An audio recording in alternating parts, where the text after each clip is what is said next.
Hold on. Yo, JV and Elvis are trashing you for treating them like second-class citizens. They think your interview was stupid and that they are thinking of leaving. In voice of Opie, you have less listeners. I've heard rumor. I haven't heard anything. What's going on, sir? What? We have audio coming. All right, get some audio. Get him on the phone. Get him on the phone. I'll call from the Escalade. This is very controversial. Because I want to be part of that. You know, you got to add a half an hour at the hospital for them to find a wheelchair lady because they have to wheel them out. You know, they won't let them walk out of a hospital. Is that? Yeah, you watch. Yeah. You watch. I'll dress like the wheelchair lady, and we'll be out of there. Believe me, one way or another. I love sitting in the studio and just sitting in front of a swastika. And by the way, we could have done an extra half hour. We only did 15 minutes. We didn't stretch and hog up the time.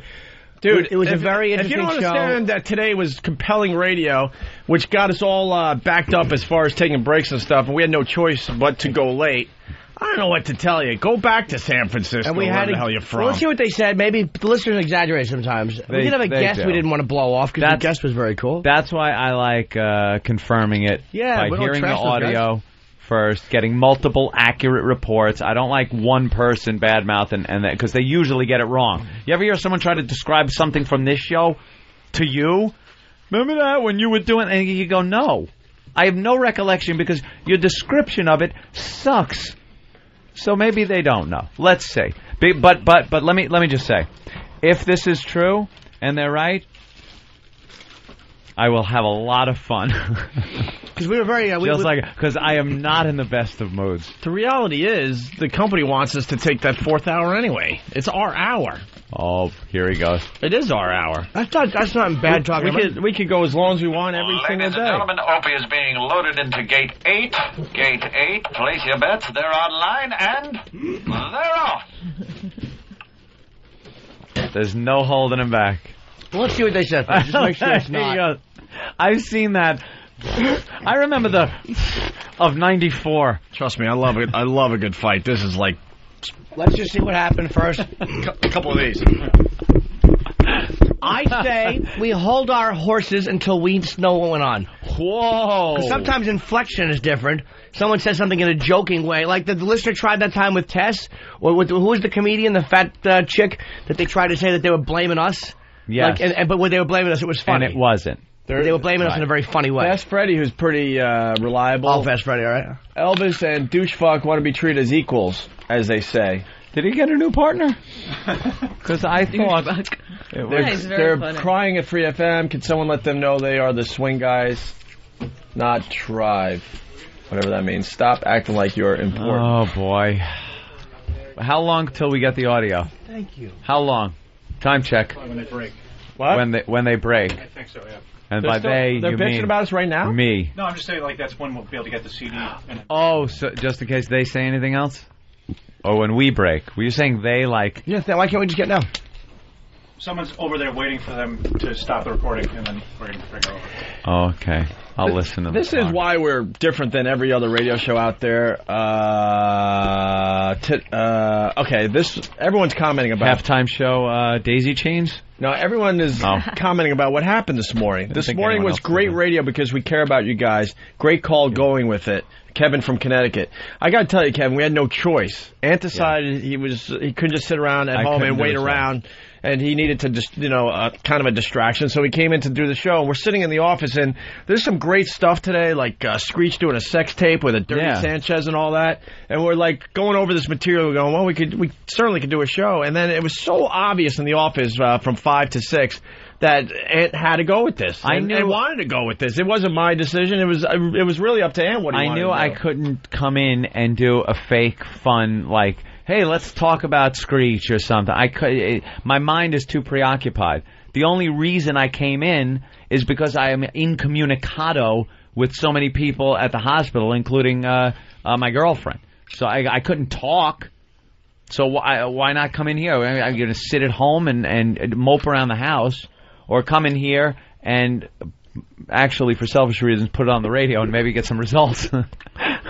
And it did. Could have happened. So far. I don't know. We'll and then you got see. these guys over there. I don't know what's going on, to be fair, but the reports are saying they're bitching because we went late. If you don't understand why we went late today, then you really don't understand radio. The midday show over at our FM affiliate in New York City. We probably gave them 3 to 4 times the audience because we went late, because no one was touching their radio dial this morning. That's just how radio works.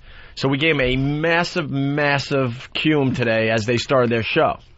So a lot more people are checking them out today than would on a regular day. If they don't get that, well, I don't know what to tell you. Let's get accurate audio. I want it transcribed. I want it emailed to me in triplicate.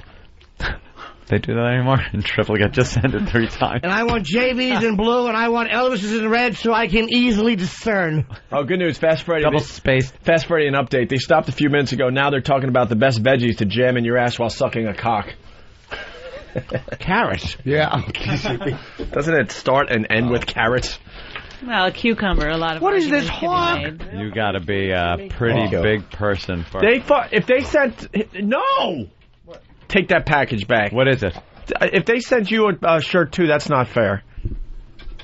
I wanted to be the Late Show Kid.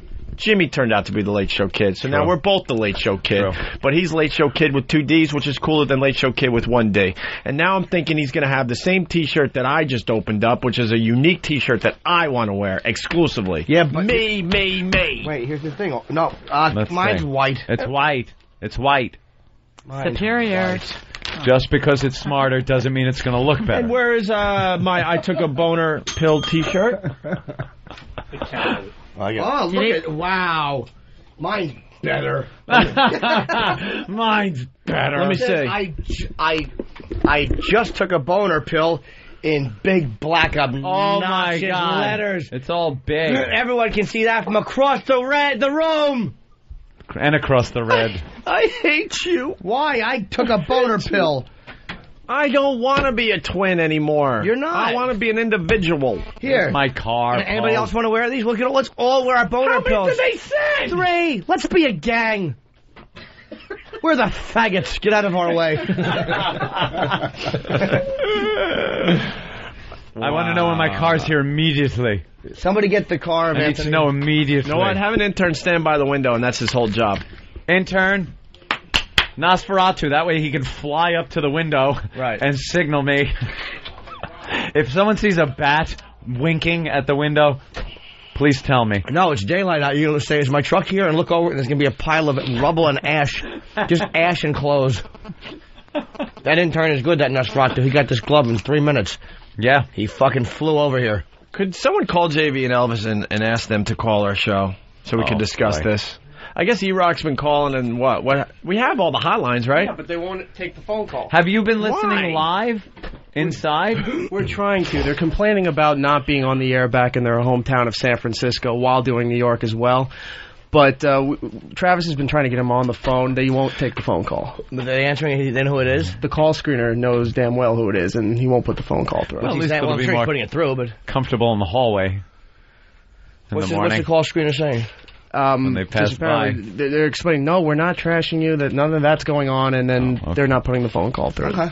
It's pretty simple. So. But if there was any trashing going on about us running right long, I want to hear that, because that is trashing of us. Like we're getting the audio. You know.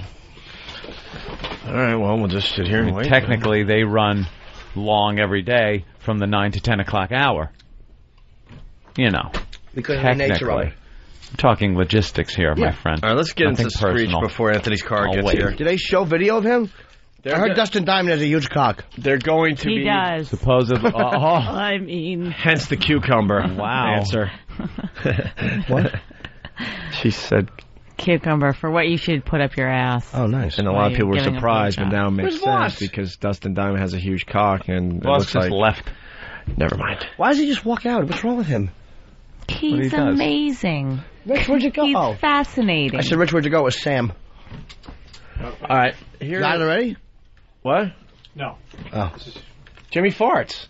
Oh, good. Let's hear that in the elevator. All right. That was a God, fun I one. wish I'd been there. Oh, the moment. Oh. Can you hear it on this, Sam? Oh, yeah.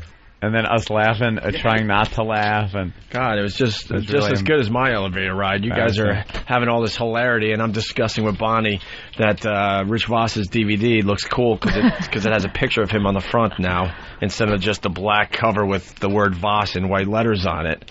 That was my exciting elevator ride. I'm sorry. I didn't fart for you. This was hot. I had a cucumber and everything.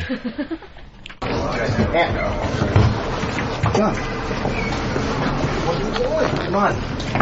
Let's just go. All right.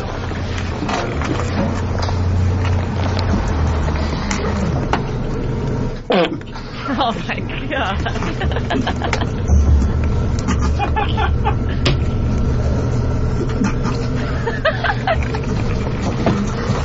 3.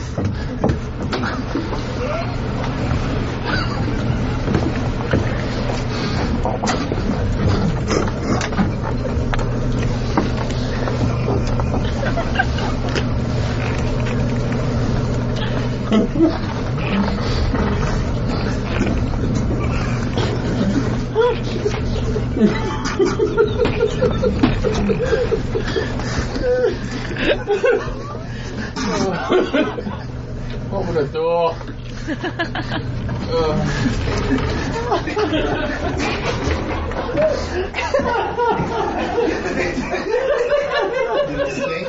Did it stink? How come no one wanted to laugh? I don't know. There were 2 girls on the elevator with us. Oh. Yeah, everyone hides. But the laughs slowly build, and then they couldn't help themselves anymore. There was an Asian woman who had the worst ass I've ever seen, and then there was another lady who was going up a floor higher. Hey, Stan, what were the ladies' faces like? No, I was going to say, and the whole time I was looking over, and the ladies were just watching us, shaking and looking down, obviously laughing. Yeah, it's very embarrassing. It looked like either we were all Michael J. Fox impersonators or trying not to laugh. That was a damn good one. What reverberation that had. Yeah. In an elevator. What balls. It was potent. Yeah. It didn't really stink, though. It was just loud. It was all bar. That's Sounds like a trumpet. That's the actual fart. It sounds fake. That's good. I think it's the Doppler of the moving elevator and the fart. For those of you that understand the Doppler. That was a nice fart. Yeah. All right. Sounds like you got a Thank you, Dan. a-hole. I do. Oh. I do. It's got a 4-finger maximum.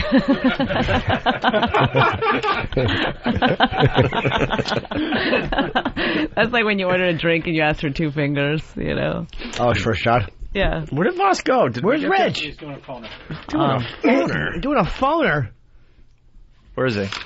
With who? It's getting much later than I expected. Yeah, but I'm going downstairs. But he's then right when it pulls up, I'm gone. I'll call from the road. I used to have the hotline in my old phone before. Boring. Somebody write that down. Give your girlfriend Who her hit that? best. What? I will. Who hit boring? Who the fuck hit the boring button? Honestly, no one hit that button. Oh, his head. Hey, you can't have the boring sound clip. That was mine. Oh, you hit it, Ant, when you threw. Boring? You did. You threw. Boring. That was boring. That was my exclusive sound clip. Hey, I'm leaving. Boring.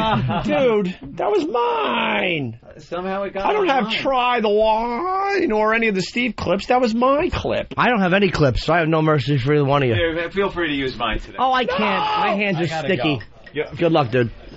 Thank you. I say boring the old-fashioned. I'm going to call you at 11:35. I'll call you from the road. Yeah, please call. Yeah, call in, please. I will. But Bye, sweetie. But that was. Well, you know, you got to share. Nice that everyone has a clip. What if you're not in the room and something happens? Then there's no boring clip. But there has to be. It has to exist. That was a good joke. If I'm not in the room, then there's no boring clips. See, because I'm brilliant. Should we have a call from the sidewalk? And Rich is doing an interview? Yeah. All right. Why don't we take a break and we'll regroup? We will regroup. I have to leave early anyway because I have a flight to catch. I'm going to Cuba. You are allowed to stay till 11, I heard. I probably could, but I have to finish packing. 10:50? No. You're so irresponsible. 10:06. No, my clothes, I took them to the dry cleaner. They won't be ready till this morning. They weren't back yesterday. All right. Well, maybe you should take him a day early. Oh, I don't know. All right, we're going to break. Voss should be back in studio by the time we get back. I hope so. Bonnie will definitely be here. Ant might be on the phone. Ant might be on the phone. And we're thinking the Voss and Bonnie show today. Yeah. Yes, no, maybe so. No, you guys are good together. Yeah, you guys had a good show the last time. I got a couple of rich stories. Someone has to get us to noon today. Just don't make fun of him. All right, we'll be back. Opie and Honey. This is unpredictable radio. Holy crap! We need to remember that we are professionals in the entertainment industry. Look at you! Oh, man! Oh, my God, I'm a grown man and I'm being yelled at. You're idiots!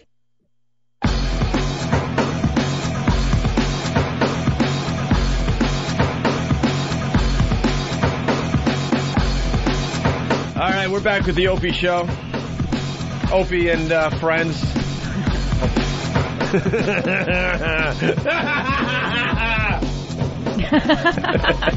It's all about me. The evil genius is broadcasting solo. No, you're not. You got a room full of people here. You got Richard and Jim and Fan and Bonnie and Sam and Travis and Danny. I'm sorry, I got Bill. a little excited. We're trying to get Anthony on his car phone, right? Yes. And we also have a director outside or an author. Yeah. Did he write the MIT book? Bringing Down the House, I think it was called? Yeah. That was a great... Oh, he did? Okay. That was a great book. I actually read that. I think I did read some of that. And we got E-Rock. He's getting some audio from JV and Elvis. They follow us after our Free FM show in New York. And they're very pissed off that we went late or something. We're trying to get to the bottom of it. But we gave the people some compelling radio today. And if they don't understand that, I don't know what to tell you. It wasn't like we just decided off the cuff to go late today. It was one of those crazy shows. No one was changing the dial whatsoever. All the websites are being slammed right now. Everyone's talking about it. Ant's on his way to a hospital to get his girlfriend out, and people want to know what the hell happened. It's it was one of those things that we can't reproduce. And that friend had been very patient, and he came in, he just got it. He didn't bitch and moan, so we didn't want to douche the guy and not Well, know what interview they're him. saying? They're like, well, you guys could have brought him over to X7 and interviewed him. No, he's a big fucking Hollywood star, and he was in the building with a publicist, and they have things to do. So we figured it would be no big deal to just interview the guy really fast for 15 minutes and go a little late today. You were so backed up, you only got Oscar De La Hoya in for like 7 minutes when he was there. That was a bummer. I had no idea that would be such a great interview. Yeah, any champion's going to be interesting. They not get punched in the face for a living. That's just right. All right, what do we got? Anthony, give us a call. We got the audio. How long is this, E-Rock? 4.5 minutes. And what are they trying to say? I tested you and you passed. Yeah, I'm not going over You there. could have went to Ant's mic. No one touches Anthony's mic. They start their show saying, yeah, that interview was worth starting at 9:30, and they just kept saying, yeah, that interview was riveting, pretty much trashing the whole Efron thing. And then do we have that part of this? That's the whole thing right in there. How do you get the whole show? We're good. Fair enough. Are you spying on people? Fair enough. Maybe. Okay, so we got that. You got that part. Then they backpedal saying, no, we love the guys, but we hate the management. And the management was telling them, no, something's going on with Anthony's girlfriend. This is good radio. We have to let it go. Plus, they have the guest. So they thought they were going to hear more about Anthony's girlfriend, but when they heard Efron come on, that's when they got upset. Well, I'll tell you why. Because, it wasn't a bit that was scripted. It just so happened, right after we said we're going to go late, Anthony got a phone call that everything was taken care of. But we still had another commercial break to do. And we didn't want to do the guest. And the guy was sitting there for an hour. He waited with us. He walked in the middle of it. Why are we explaining? Everybody knows what happened. Can we get Anthony or no? Who's Anthony? Bonnie said that, Anthony. Bonnie. No, because he said it was the Opie show. You know how many guns he has at home? I was just trying to be funny. I really didn't mean any... Is he still outside, or has he got in his truck? He should be in his truck. He should be calling. Do we have his new cell phone number? Yeah, I'll give it to you right now. I can't hear you, Travis. He's calling right back. Oh, he's calling us right back? Oh, okay. Does he have a new cell number? I don't know. I'm sweet on him. He broke the other one. I knew something was up when he told me Monday. He emailed me or something, and he said, I'm not going to have a cell phone for a while, so I'll keep in touch through email. And I'm like, oh, man, what happened? I wasn't thinking like, oops, I dropped it in a puddle, I knew something was up. Come on, Ant. I don't want to play this audio until we get Ann on the phone. Where's Anthony? Why are you still eating blueberries? They're awful. I can't eat them. No, I haven't called it yet. Season is still on. I'm going to call blueberry season soon, though. Do you wash them when you eat them? No. For real? Yeah. He's on the line. What? Go ahead, Rich. Get your dumb plug in. No, I was going to give this to you. It's for you guys, not me. It's got the Opie and Anthony name on it now. I was going to give this to you. But look at the side of it. Read the side. It's Voss from NBC's The Last Comic Standing. The Last Comic. The Last Comic Standing and The Opie and Anthony Show. That's nice, Rich. Thanks. Oh, but fell on the floor. Oh. I was trying to throw it on this, put it on this counter here. Anthony. Hello, am I on the air? You're on the radio, sir. Turn your radio down. Hello? Hello? All right, go ahead. It's all about you. You talk. Go ahead. We'll listen. Anthony. Yeah, what's up, man? Where are you? I just got off the Queensboro Bridge. Oh, okay. You're making good time. Now, you want to hear this audio? Yeah, let me hear this shit. All right. I haven't heard it. We haven't heard it either. This was the start of the JV and Elvis show, which is on right after us here in New York City when we do commercial radio at Free FM. Okay. We went late because of Anthony's situation, and we had Heffron Ramirez, who played Pedro in Napoleon Dynamite, waiting around.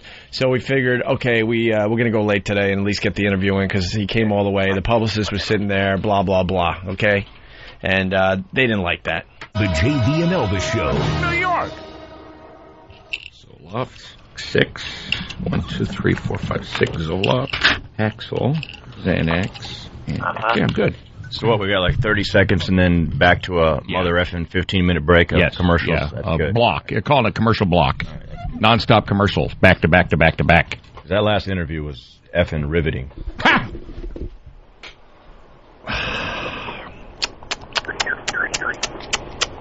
Oh, boy. Two guys that don't get radio.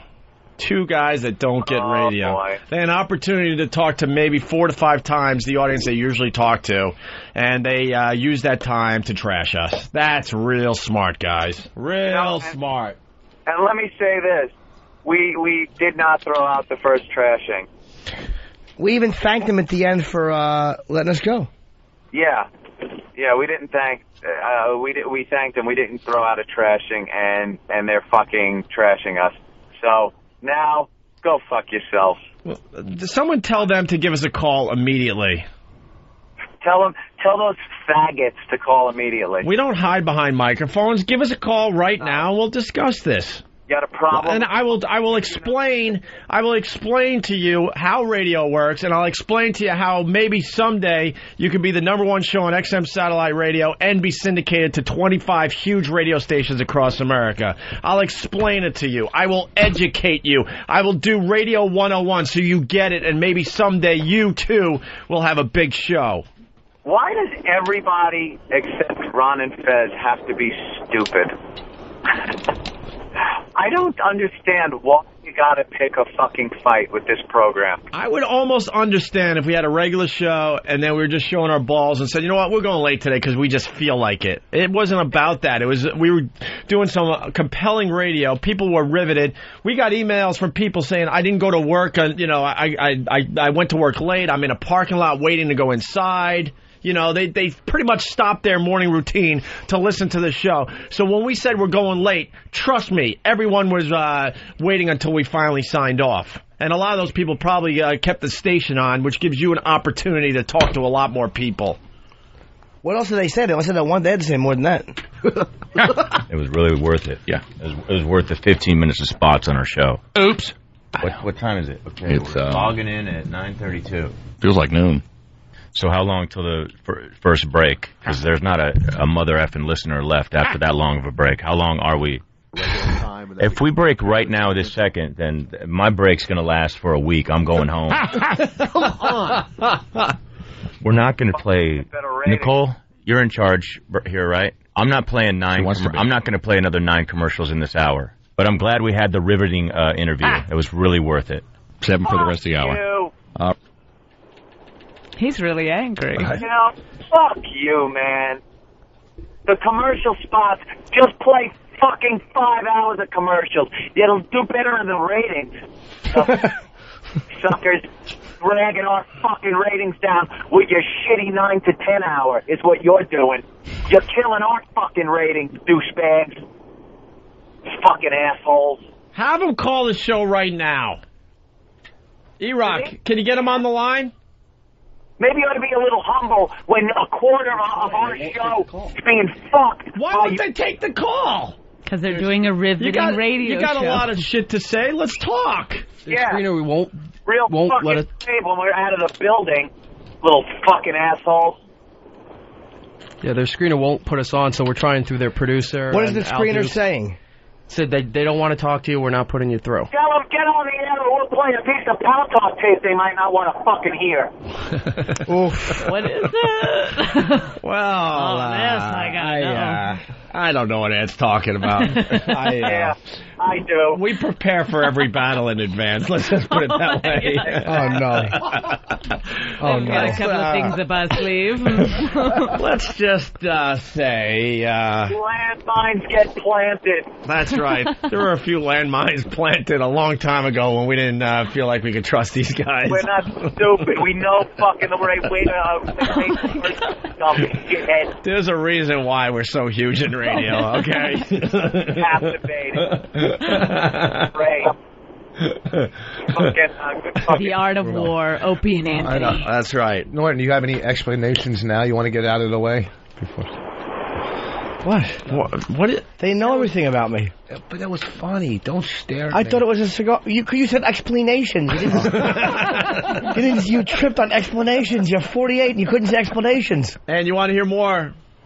Oh, these fucking Nissans. My daughter married a Nissan. What's up? Okay. E-Rock has an update, Anthony. All right. Apparently they have a guest on right now, and they don't want to take it. So. Riveting guest. What riveting fucking guest? We're not exactly sure, but the screener said they have a guest. They have our number. We have their number. We're going to call them back in about 15, 20 minutes. We're not waiting 15, 20 minutes. Why we wait for them? Exactly. Let's just trash them. All right, let me go back to the audio. Enough. All right, let's go to Claire in Staten Island. Hello, Claire. I'm heated. Heated? Absolutely heated. I can't even, my heart's pounding. I'm so pissed right now. Why do they do this to you? That is a great question. Oh, no. No, really, have some effing respect. That's what I just said to the program director, along with... Even, I'm sorry, I don't like them. I like Opie and Anthony, but their time, is... Till 9. Till 9, and then that's when we're supposed to be on, and we should all have respect for each other. I have a great... Shut up! All right, listen, JV and Elvis. Fuck you, Claire from Staten Island, you fucking Thorazine cunt. We get to stay on as long as we want. All the bosses behind the scenes have begged us to go to 10 every day. We can't because of XM, but they did hint and say, look, you guys can push it as far as you want. As far as you want. We're supposed to get off the air over there at 8:45, by the way. We're already getting off the air now at 8:56. We've already stretched it 11 minutes, and we're starting to push even closer to 9 o'clock, because that's what the big bosses behind the scenes want from the Opie and Anthony show. And as far as how about some respect, the last thing Ope said was, hey, man, thanks to JV and Elvis. Thank those guys for letting us go along. And I went, yeah, thanks a lot, guys. Yeah. We did thank you. What respect? You want us to suck your dick in the hallway? You want respect. We want ratings in the 9 o'clock hour. That's right. We got wrong. Lost fucking ratings. Shit. We couldn't hear you, man. You dropped that a little bit. I said we got shit average into our fucking last hour. Respect. All right, here we go. More audio. That's when we're supposed to be on, and we should all have respect for each other. I have a great deal of respect for them. We have stuff and their show, but from 9 to 1. we have our show. It's supposed to start at 9 o'clock. Shut up.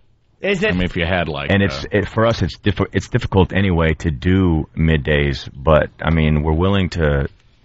Man, here's our opportunity to be in New York with a huge audience. Right. And come on after Opie and Anthony, and I'm thankful for that. But I just told the program director. We gave you a massive audience today because of that. Now you're just a babbling ass. You don't know what you're saying. It's great to follow us because we have a big audience. Well, today we had even a bigger audience.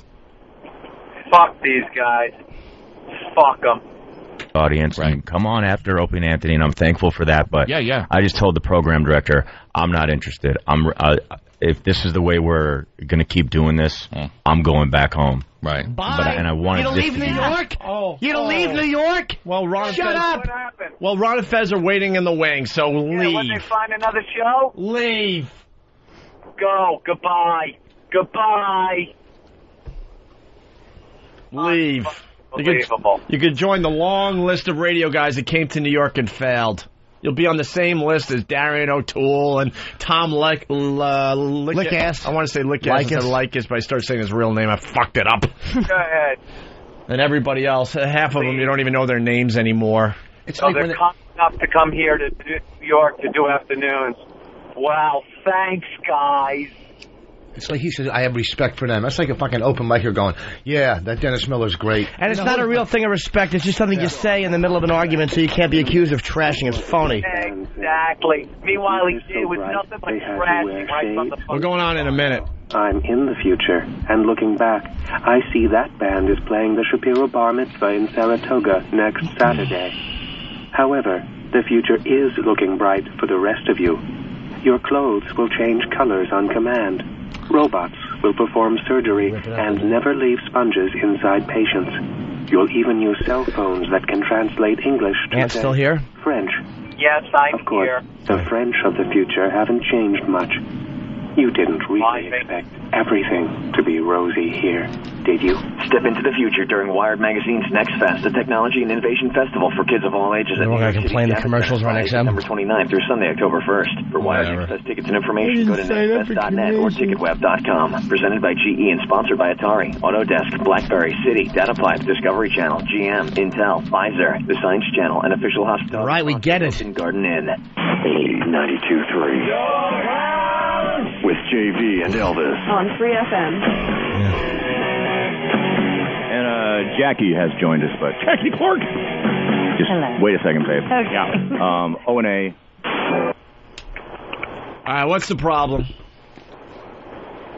What's going on, and then move forward. Hey, guys, what's up? What's the problem? What's the problem? You tell me what's the problem.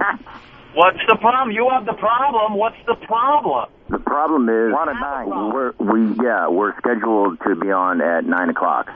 Well, yeah, and every day since we've been there, since April, you've gone on. One fucking day, we run over. You know, listen, you understand that we're live here and you can't say the F word on... All right, I'm in my car, I forget.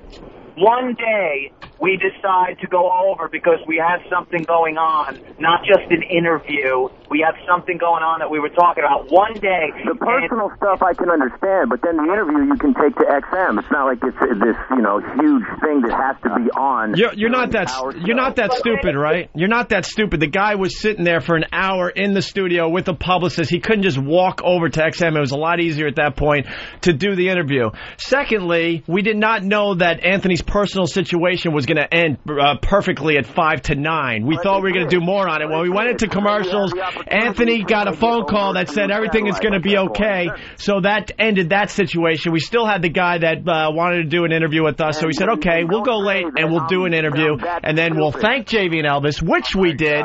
And we left the show to you guys. We did thank you at the end of the day, too. We thanked you. Oh, thank you, and then I thanked you. You said what respect. One day we went over, and the first thing you did was trash us.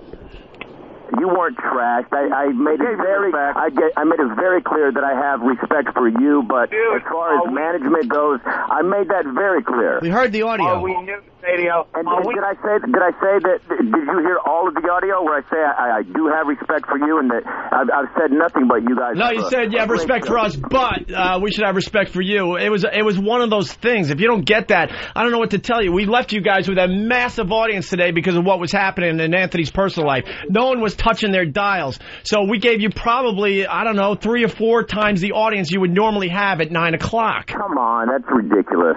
Listen, the show that we're scheduled to do starts at 9 o'clock. I don't give a crap about the schedule. If we want to go late, we're going to go late. That's what management wants from us. Oh, we didn't know that. We're supposed to leave We're supposed to leave Free FM at 8:45 every day. What I'm saying is that I'm looking for a situation where we're not secondary to anything, and because if you do it one time, then it's going another time and another time and another time. Earn it then. Earn the right for that. It doesn't just get given to you.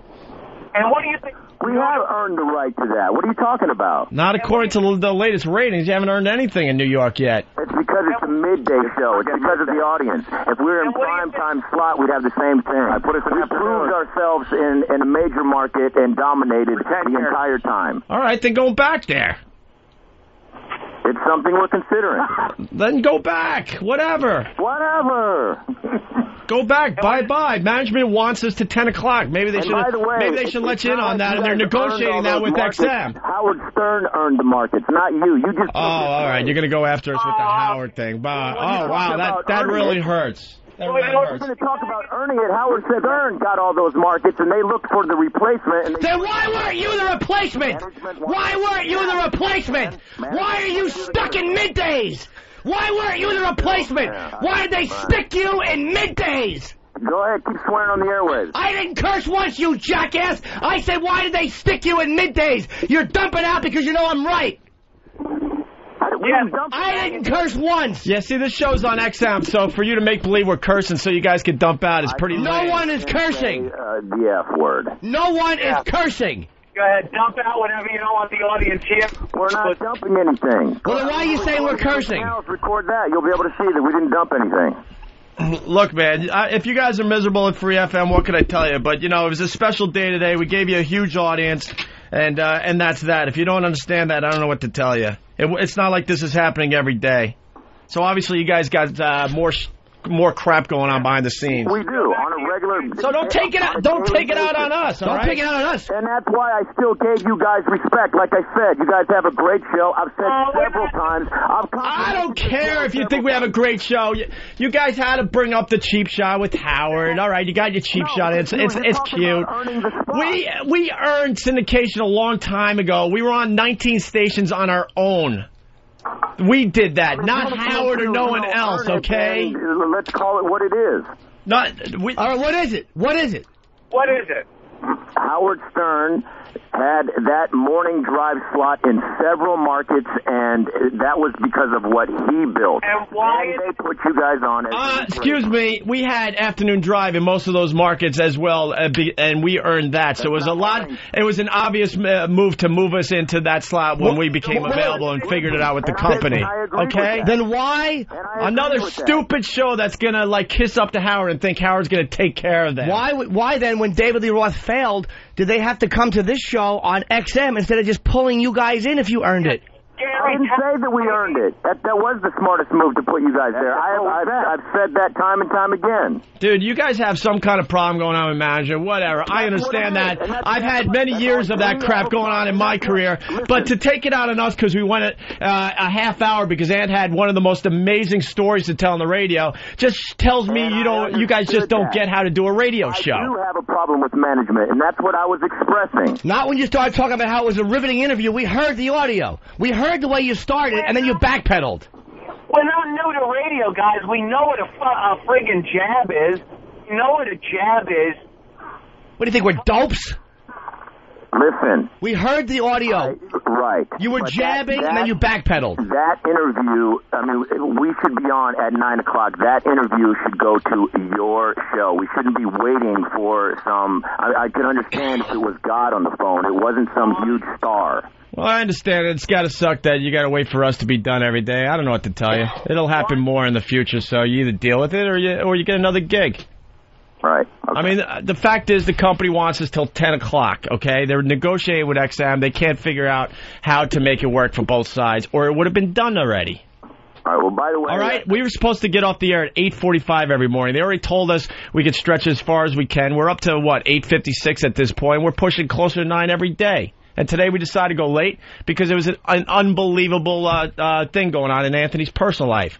And like I said, and most radio shows don't have the balls to bring that on their show, but Ant did today. And you talked about why don't we show you respect. Ope thanked you, and I thanked you when we left. I didn't hear that. I was arguing with the program. Well, maybe you should have heard it before you started smashing the interview. There's no way for me to hear it because I'm on the air with the program. Well, then don't you feel like a silly goose? Scheduled at 9, not on right now. We understand that. But it happened. My issue wasn't with you. What? My issue wasn't with Then you shouldn't have mentioned the interview quality or any of that stuff. That part was a joke. It wasn't a joke. We do this for a living. We know when something is said in jest and when something real is said and then backpedaled on. We're not dummies. Backpedaled. That's why I wanted to make it clear that I have respect for you guys, but I'm going to come on and joke about it and handle it the best way that I can because...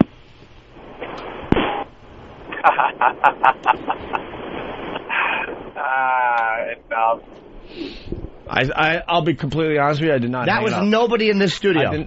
Everyone's seeing my hands. I did not. Ope is holding blueberries. I'm across the room with a phone, and Ant's on his car phone. I bet you they hung up. Really? That just got hung up on which side? We didn't hang it up. We didn't hang up. All right. We did not hang up. Wait, here's some more audio from that first break. Right. And I wanted this to be my home, but I don't want to do it. I just don't want to work for any place where we're secondary. I know. We're all a team. We should be. The place we came from, we had already done that, and we had done it for a long time, so it was time to move on to something bigger and better. Right. But I would much rather not sit in the office waiting like that. I know. I understand.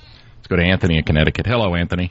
Yeah, guys, I drive to work every day. I turned it on. I couldn't find you. I was thinking to myself, wow, they blew him off again. They screwed him over again. And sure enough, your intro music comes on and they screwed you over. You guys are not secondary. You're third because the show in the afternoon is the show that you should be. You guys should be 3 to 7 and drive, and it's a joke that you're not. And I would leave if I were you.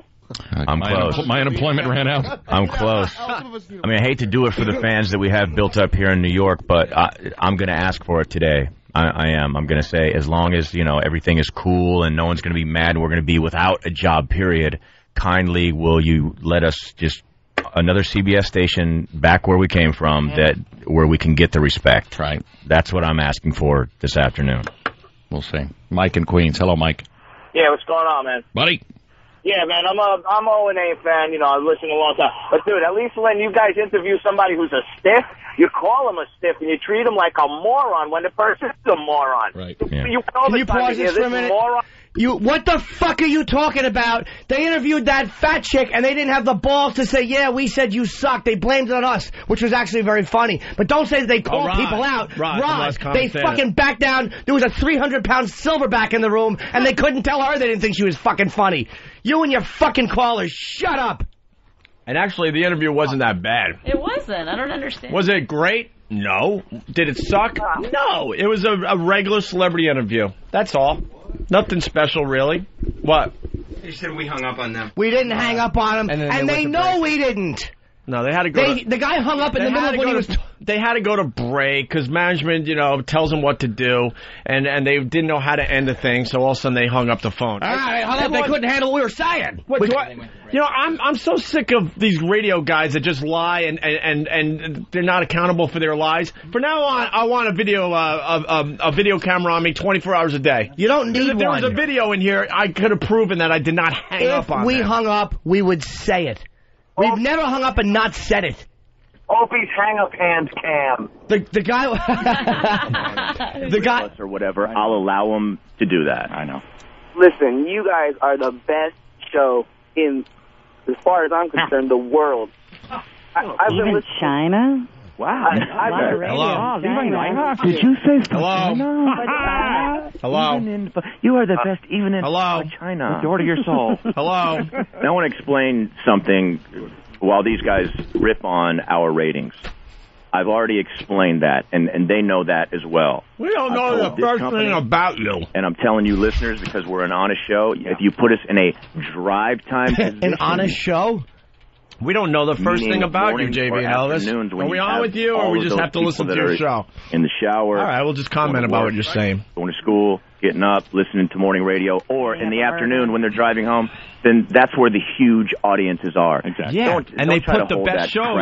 They put the best shows in those slots. In middays. We're doing pretty well in middays in D.C. when we got to be on delay. Not like right. Your show far exceeds ours. Like it's so. You guys have a great show. We have a great show. Exactly. But don't act like it's so effing amazing. Right. That Exactly. That's why your numbers are there and ours are here. We're in middays. Thank you. What the hell can we do? Nothing.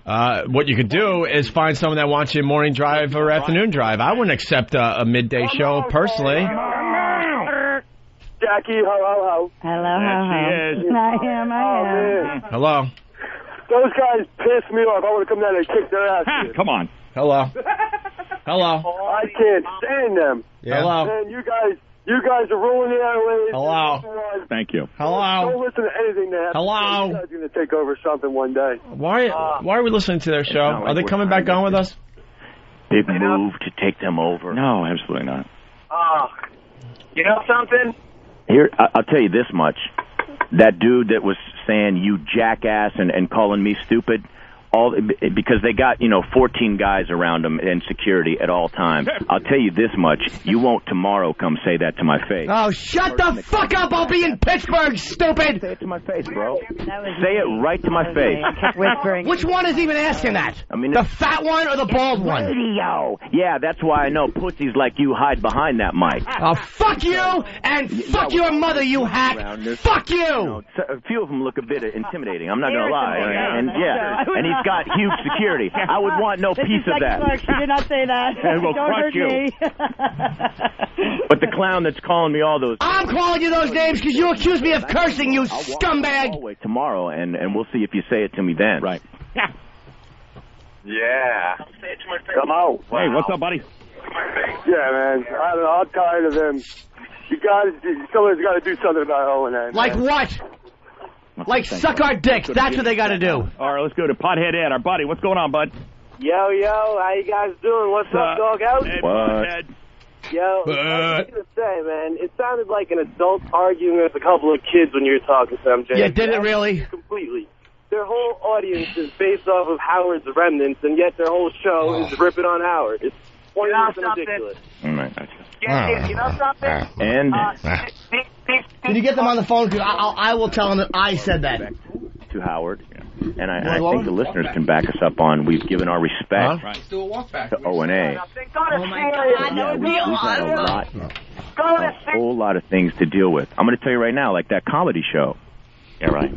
We did that. We started. I started that big comedy. Yeah, they're saying we stole the comedy show idea. I built that from nothing. There were no radio stations doing any comedy shows. I built that off of just showing up to a comedy show one day, seeing Carlos Mencia and a couple of other guys, and I go, I want to. We were going to do the traveling virus shows in 2002 before we were thrown off the air. Like 25,000 every year. I know. And they would try it in other markets, and it wouldn't really work. It wouldn't draw that much. So when we came to the station, we told the company we would really like to, do that here in New York. It's going to take some time to build an audience. Right. People aren't going to like us right away, but we would like to do. We're going to be going to 10 in the very near future. Let's do it. And then some very obvious. Came along who put it together, not O&A, a promoter. Right. Came along. Right. No, it was O&A, you fucking dummy! Act like you put it all together, and then this is a problem with radio. You can just lie through your teeth, and the listeners will buy into it. It's an idea I had years and years and years ago. A way of giving you guys a really good payday. That was one of our main gigs. I thought it was JV Elvis's idea. We've always respected them. We've said it's not you that we're upset with. It's I'm going to shut up. And it's usually something once a week, heavy that we're dealing with. Hitting us on the head. So, and if they don't, now I was talking to them like an adult. I was saying, look, we're going to come on and be a little sarcastic about it. That's, the best thing to do. It's not like I said, I hate those mother effers and blah, blah, blah. I'm just saying I want to be treated as equal here. They're not equal. They're not equal. You got to earn equality in this business. You got to earn respect in this business. And I don't even know what they do on their show. No one knows. I just nod to the guy in the hall when we're leaving to do the XM portion of the show. And the guys have been jealous of us since the first day we were over there. You could tell just how they look at us, like, they get all frustrated. Why won't they take the call? I don't know. Yeah, they thanked you guys. I don't know. Yeah, you were dealing with your own stuff. You want to hear an impression of their show? Can you call the hotline number and tell them that? What? Tell them it's the guy. Thank God. Time to take the gloves off with these guys. Yeah? This show is brutal. It's brutal. It's a brutal show. Well, according to them, when they stay on over, now we finally get some listeners. Yeah, they gave us a big audience of 15 minutes of commercials. I wouldn't mind like I said, I'm sure they have a massive, huge following. Sure. I mean, to me, it would be better if we just, got along and kept everything cool. But either way, I don't care. But I mean, if we, New York likes the radio. If we went to an individual, a market where we're both starting off. Yeah. Where we start at one station and they start, and because they got a major lead ahead of us. I mean, I'm sure they got a diehard following that right now just hates us. We were off the air for 26 months and then on satellite radio while you were here in terrestrial radio. Right. We're going to win. We're going to kill it. Right. That's guaranteed. And if we're allowed to say what we really want to say while they're attacking me, it would be a whole different story. Then why can't you? Why can't you? Wow. Let's take a break. Break time? That's some brave radio right Why there. can't you? Yo. Opie and Anthony, they're great. They're awesome. The type of people we're talking about now is when you see a woman and she's so fat, you want to go right past ridicule and just assault her. Yeah, like physically. You want to just grab her and go, stop eating. Yeah, what are you eating? Not even by the shirt collars, by the fat around the collarbone. And they go, I don't eat a lot. It's a thyroid. All I have is celery. Weekday mornings at 6 on Free FM. This Saturday and Sunday. There you go. Good boys. Make sure you get our promo in. There's nothing I hate more. What a bunch of dopes. They trash us, and then they play our promo. And the guy who was they don't saying... even have the balls to, maybe stop the promo, play something over the promo, blow off the promo. No, they just played it because that's what management tells them to do. And the guy who was calling me a jackass, he was saying stop cursing, and no one was cursing. He's a phony. After it, something with some balls. I missed... the last bit of that because I was going from my lovely car into my palatial mansion. Yeah. But what everyone is laughing because they all picked up on the fact after they tried to trash us, which was a lame attempt. They played an O&A commercial. Yeah, I heard that. Boy, if that doesn't speak volumes. Unbelievable. What fucking idiots. Everyone is picking up on it. How great is it that after they get done trashing you, they have to play your promo? Play our promo, boy. That's why you're not doing morning radio, by the way. You can't think outside the box. Why aren't we doing... shut up. Shut up. Go back to your one market. Have fun. He wasn't even number one in San Francisco. He's acting like he was... I'm not even going to lie to you. I've been in radio. I have no idea since what I was they 18 years old, and I never even heard of him. Well, the girl there, the lady That's there. the God's honest truth. Darren O'Toole? No, she didn't do that well. She's pretty cool, actually. I forgot her name. She's cool. And then I know a lot of radio guys. I never heard of these guys. If they were successful, all right, great. I'm not going to sit here and make believe they weren't. I have no idea, though. They were never on my radar screen. Their listeners have to call, they load up the calls, with people. Hey, they suck. Oh, shut up. Were their ratings bad? Yeah. Yeah. Really bad. And they're like, it would be different if we were an afternoon drive or morning drive. Then find an afternoon drive or morning drive then why show. aren't That's you? how it works in radio. Then why aren't you? Your excuse is you're not getting ratings because you're a midday show? Well, then, if you're that great... show that pulls up better than a one? If you're that great, then go find a morning drive show or an afternoon drive show. We're sucking up all those shows because they can't find talent. That's the reason why we're getting syndicated all over the place. Every midday show has to go, well, we're at a one because, we're in middays. There's no midday show that's doing well? And aren't we doing well in D.C.? We're on delay there. We're doing okay. Made on the internet. Jesus. Enough. First of all, we have a name for the show, the Doghouse. All right, first of all, you're the Doghouse. They invented comics. They're the ones who bring comics. It's laughable that in 2002 we were going to do the traveling virus tour. and they're trying to take credit for it. What comedians were you going to get, and how many people? What are you going to go 2 markets, do 1 show in New York, and get fucking 50 people there, and then go to San Francisco and do a show? Where were you going to go with it? I hate to tell you, the comedy tour is not a new concept. Right. We did take it and make it our own and make it bigger than pretty much most of the comedy tours that came before it. Listen. But this thing has been going on for years with radio stations, without radio stations. Sam Kinison says, hey, I got this troupe of comedians I'm going to take on the road with me. Dice does it. It's not a new concept. But we did take it and make it into something pretty damn big. They're going to claim they were the ones that started the comedy tour with radio stations. And then he said the promoter did it, not you guys. Well, they had it in their minds. 2002, you know why? You're right, because I bought a car over it. I know, and all I heard for 26 months was like, things were just about to happen for me on the comedy tour. I know, we were going to do a tour. We got thrown off the air. Well, I want to know if they got over 10,000, 11,000. Are those the crowds that they were pulling on their little comedy shows that they were doing? I want numbers. I want to know what their comedy shows were doing. Scary. Talk for a second, Anthony. What's that? Talk for a second. I can't talk. I'm ready to hop in the shower. Just hum or something. I'll be right. I just got to tell Jimmy. What are you wearing? You want to hear me shower? Yeah. Do you have a shower cam for Pal Talk? Hold on. O's bringing me out for something. Talk. Okay, here. That should be good. My red rum. So, Anthony. Yeah. Are you excited that everything's going to work out for you over in shut up, don't jinx it, you stupid fucking Jew. Oh, my God. Christ. Misplaced anger. Wow. Nice people. Wow, I hear that Hitler's a good guy. Jesus. Don't jinx it. Now I have to knock wood and find mahogany, mind you. I'm in my bathroom. Are you nude? No, I'm not nude. I got a handheld phone, so I can't even take my shirt off. I wonder how they like getting there. Gilbert Gottfried let me see if the speaker works. Hold on. I guess O&A. Talk to us again. Back on the line, guys. Hello.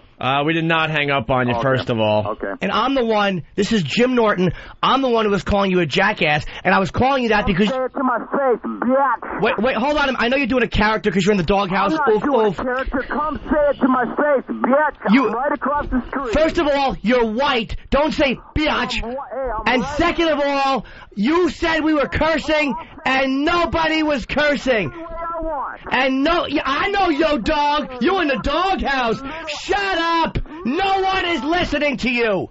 No one is listening to you. If you guys are so good, what do you need a comedian on your show for anyway? That's the best you have? No, that's not the best. That's a great question. That's the best you have? Is it Opie and Anthony, or is it Opie and Anthony and 5,000 comedians? Maybe it's the drug addict and the guy who can't control him. Oh, wait, that's not our show. Your show, his name is Anthony. Opie is a board op. That's the best you have? That's the best you have? Hey, you 2 market nobodies, that's the best you have? Hey, can I ask you guys something? You guys got to New York. Can I ask you something? All right, I'll just shout it then. Who over there has the drinking problem, by the way? Who has the drinking problem? Who has the drinking problem? Who has the drinking problem? And who's the other guy that said, man, I can't take this anymore. You gotta really clean up your act. You gotta clean up your act, because I can't take you and your drinking anymore. And they're not dominating. Who's got the drinking problem? Who's got the drinking problem? Who's got the drinking problem? Which one has the drinking problem? Who's got the drinking problem, and who was the guy that goes, man, you gotta clean up your act. I can't take it anymore. I just can't take it. You gotta get rehab or something. I just can't take you and your drinking anymore. 2 years and went psycho. I thought it was your girl. Yeah, which one got fired and had to see a psychiatrist? Like, it was the board op. I think it's your girlfriend that was drunk, right? And then she's in a psych ward. That's what the case was. That is so compelling. More lies, by the way. I never went to a shrink. That's really hilarious. But we do have audio of one of you guys going, man, you gotta stop drinking. You're ruining the show. I can't take it anymore. You need to go into rehab. We got audio. You're a married couple. I mean, Opie, since I've been here, you have not said one funny thing. I thought you just said you liked the show. You don't do honest radio. The doghouse doesn't do honest radio. See, more dishonesty from these guys. I've said not one funny thing. I thought you liked the show. Why are you lying? God, how bitter are you guys that we're sitting in the morning show slide and you're stuck in middays and not even getting ratings and don't even have the balls to go out there and get a better job, so you use excuses like, well, we don't have ratings because we're a midday show. If we were in mornings or afternoons, we would get the ratings. We're doing middays. Don't get a morning or afternoon drive show, you pussies. I'm the pussy. Yes. I'm right here saying, come on back over. Stop with your radio shtick. A bunch of pussies. You know this business is starving to find real talent. So go out there and get a morning show or an afternoon drive show. Get one. Get one. Go ahead. Get one. Instead of hiding behind poor midday ratings, go out there and get a real radio show. You said you guys are great. I would love to see it. You're doing fairly well since your return to New York. Why wasn't it you? Why wasn't it you? When Howard had them... Are you guys just bitter that they gave us the morning show? Are you? I'm sorry about that. I don't know what to tell you. You were in that seat. Without you, they would not have gotten all those markets. You were in that seat. And you weren't good enough to get the gig. The gig was already taken. You were in that seat. Do your research, moron. You were in that seat. Dork. You're not good enough. Wear the Band-Aid on your nose, you little punk. You're not good enough to get the seat. Who's cracking them in the nose every day to wear the Band-Aid? You're not from all the coke you didn't good enough. Oh, okay. Me doing coke? You're the one crying like some codependent wife to go to rehab.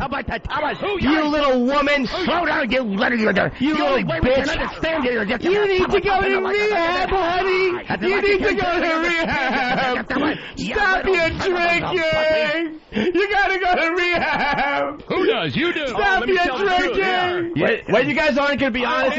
Hold on. Anthony was really honest today about what was going on in his personal life. Why don't you guys discuss who has the drinking problem on the show and how you were trying to talk to him about it? I can't take this anymore.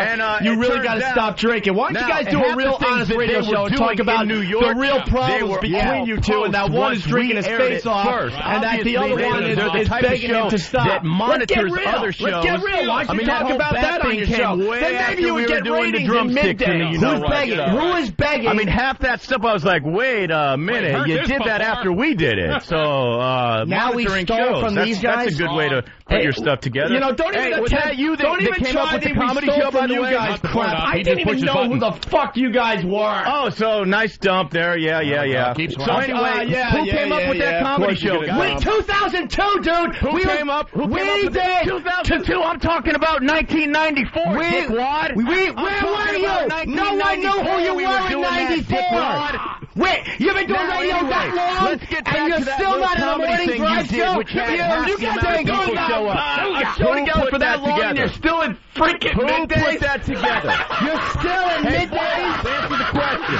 All these years, and you're still in middays. Here's the one that's not funny. Opie, I don't give a crap if I'm not funny, but I'm being heard in 25 cities, and we're the #1 show on XM. Now, why don't you tell us your resume? Oh, my God, I'm a board op. I couldn't even handle a midday show at Light FM because all I can do is turn on the mic and let Anthony be funny. You're in middays, dude. And that's I'll give Anthony that much. Anthony, like I've always said, you are funny, but the other board op is a joke. People know what I do on the show, so, that'll never You're in middays. 12 years, and you're in middays, dude. Why? Right. Why? I mean, why are you still in middays? Because we got fired Why are you in middays because if you we think you're so got great? fired from Why are you in middays if you think you're so great?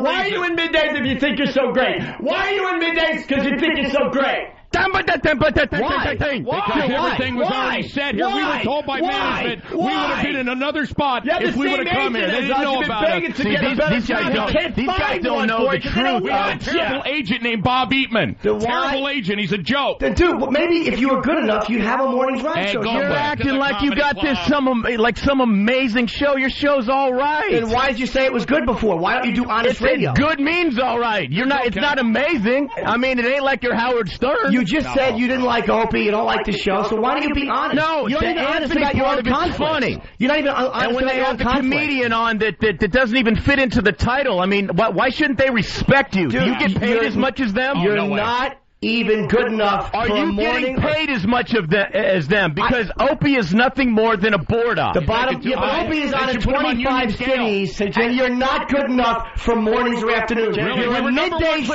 and you're not good enough. Listen, we were number one solid for 10 years. Then where are you? So we got to restart somewhere. Then where are you guys? You restarted on satellite where you had no choice. Despite your right, we did have no choice. So why would they come to us? Why aren't you in Chicago? San Francisco right now, you have a 0.0. Why are you only in these markets? Why are you only in these markets? You guys have By the way, we have a 0.0 you have because we less just than what started our on midday numbers have in these other markets. They know that. And you're on in morning drive. You know why? What are you saying, board op? What's the board op saying? Doghouse what?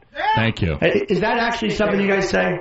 First of all, the board op's got a big thing on Madison Square Garden. He's on every bus in this city. Yeah. The board op is on every bus in the city. That's really got to hurt that a board op is doing much better in his career than you guys. Dude, you have to try a lot harder than call me a board op. You don't think I've dealt with that my whole career, but I know what I do for a fucking radio show. Hey, man, which one of you guys has to go to rehab? Honestly. I went to rehab when I was 17. Which one of you guys has the problem? Because he's the only one with talent. Which one of you guys has the problem?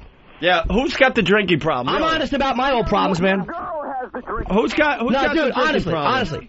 Who's got the drinking problem? Dude, stop trying to be funny. And honestly, answer. Anthony, you used to have a drinking problem. Who's got the drinking problem? Fired. We've already heard the story. Anthony doesn't have a drinking problem, never had a drinking problem. But one of you guys has a drinking problem, and the other guy begged like a little girl, man, I can't take you when you're drinking. You're going to have to do something about it. We got audio, buddy. Who is that? Is that the we got on. I think so. Yeah, I told you, you're going to have to try a little harder than that. I'm up for a challenge. Try to get to me. Try to get to me, but call me a board op is not going to get the job done. You board op. I'm a board op that's on the side of buses. I'm a board op that is a star of a TV commercial. I'm a board op that sat on David Letterman's couch. I'm a board op. Wow. I'm a board op that's a multi-millionaire. How does that make you feel? You're in middays with no ratings. That's got to bother you. That's got to bother you that the board op is doing much better than JV and Elvis. Oh, JV and Elvis. Oh, my God. I'm scared of JV and Elvis. Who is God, they're setting the radio world on fire. One market at a time in middays. Well, sometimes they bring Jackie in for the extra boost. Who was hammered at the radio chick party and had CBS gave him a lot of crap? Who's the drunk at the party? Well, one of them has a big drinking problem, but they're not willing to talk about on the show. We've talked about the problems we've had with each other and the stuff that goes on behind the scenes on this show. Talking to themselves. Talking to themselves. Nobody listens to XM. Mark, what's up? All right, we're off. Hey, buddy. They won't talk about that drinking problem. Finally needed to freaking do. Kick those guys' asses. I say something? They're watered down hacks. And by the way, is it wrong that I touch myself whenever I hear Jackie talk? That's okay. You can do that. Yeah, that's a good sign. Jay, what's up, Jay? Hey, what? Hey, I just want to tell you, I used to listen to O&A and you guys religiously. And after today, O&A, I want to tell you on the air, you suck, you shut down, I'm not listening to you anymore. And Jackie, I love you, girl. Thank you very much. O&A, are you still there? What a day. Are they still there? You know we're still here. Yeah. What, that was supposed to bother us, I guess? I guess that was supposed to bother us, that you planted a call from a guy that says he hates the Opie and Anthony show? Any calls, we just take them all live. Just go, just one after another. Dude, I could do the same thing. Blah, blah, You're not honest on your show, man. What's up, Brian? Dude, you're not honest on your show. Second, board up. You're not honest on your show. Please. You're not honest. You had a promoter put together my comedy show, and you're insane. You're insane. Yeah. This is how things work.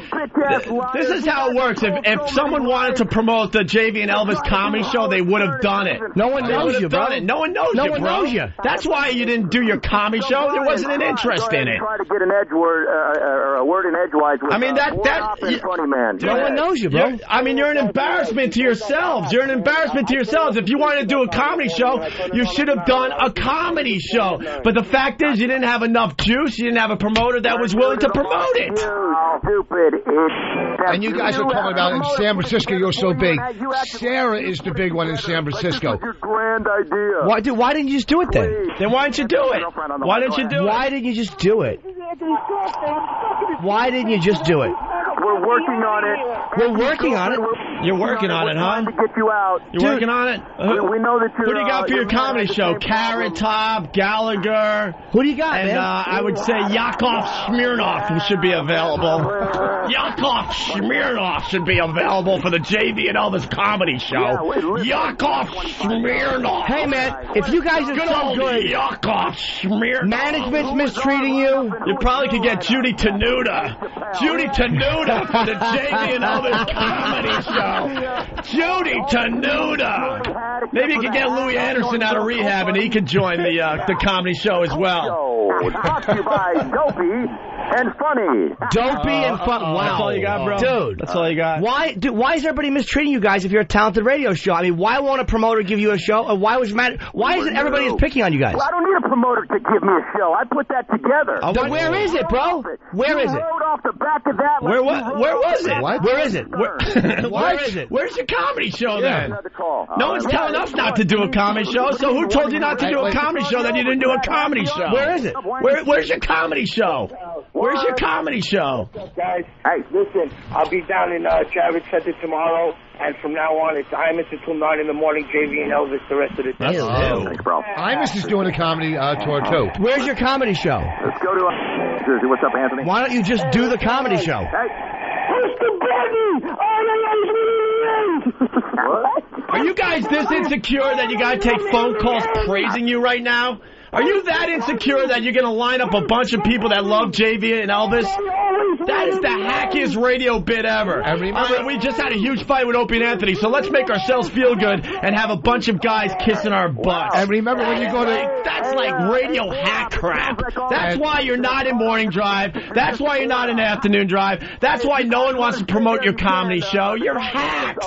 And don't forget when you go to... After you had a huge fight with us, you did what management told you, didn't you? And you played the O&A commercial. You're a bunch of hacks. Not going to win any awards, but we're going for a Guinness Book of World Records for bra unhooking. With the help of a load of hotties from Headquarters Gentlemen's Club, we will attempt to Unbelievable. Oh, my God, what a couple of douchebags. What a couple of douchebags. But why would you allow yourself to be so mistreated? Like, if you're this fucking maverick cool radio show, 12 years, then why are you in middays, man? Why are you? In middays? They're so scary talented. How come they're still in fucking middays and no one knows who they are? Do you think CBS wanted to go to the Opie and Anthony show to bail them out? That's the last thing they wanted to do. Do you know how much trouble it was to get us? Back to their company between XM and them, they could have easily, if there was one iota of fucking talent out there, especially already working for CBS, they'd be doing the morning shows, not us. And JV and Elvis, that scary fucking talent, forget about it. Hey, why don't you remind them about the Pal Talk camera being left on? Well, how about that little bit of fucking audio? we kept asking them who's got the drinking problem, who's going to rehab, and they wouldn't admit it. Oh, I know. I was in the shower. I heard the whole thing on speakerphone. How great was I, Aunt? Dude, it was hysterical. Fucking idiot. These hacks. See, they don't know what the fuck to do with themselves. And then, look, I got to be honest. I love a good challenge, okay? But if all you got is to call me a board op, our own listeners, when they want to beat me up, say that crap. I know what I do for this radio show. The problem is that I know what I do for this radio show, so you're gonna have to come up with something a little better than that. Here's the problem. I mean, if I was just a board op, I wish I could tell them this. If I was just a board op, the company could save a lot of money by just firing me and hiring a real board op for whatever it would be, $12 an hour. And you probably wouldn't get line of the day today, right? I want to just yeah, you should have. I just want to let everybody know on what happened there. We left the Pal Talk on completely accidentally one day, and you could say, it was on purpose, but it was accidental. We were rushing out of the place, left it on, and they came in at the beginning of their show, and one of them was screaming at the other one about being on drugs, and look at your eyes, they're all fucking dilated. You said you weren't going to do this. Go to rehab, you're drunk. and we have it all on tape. Now, obviously, we're not allowed to play it, but that's what we heard. That's what we fucking heard. And honesty, they're going to be honest. Get the fuck out of here, lying sacks of shit. We didn't tape it, actually. It was taped by a listener. Yeah, a listener taped it. It was just that Pal Talk was still running when we left the studio. And these idiots, didn't know, so they start talking, and that happens. And somebody, the line was open. Oops. The phony hellos in the hallway. Hey, how are you? Hey, hi, ho, ho. I guess those are over. Hey, hi, ho, ho. And I know it bugs them that I don't talk to them when I see them. I just nod like, hey. Because they brought that up. I'm like, because I have nothing to say to these guys. You're like nameless, faceless radio guys that follow us. We've had a million of you guys after us. New afternoon show coming to Free FM New York, I think. New midday show. New midday show. It really bothers them that I don't give them some kind of respect. I don't know anything about them. I don't need any more friends in radio. Fuck them. My quota has been filled with Ron and Fez. That's it. And Brother Weeze. That's it. Why weren't they given the morning slot anywhere?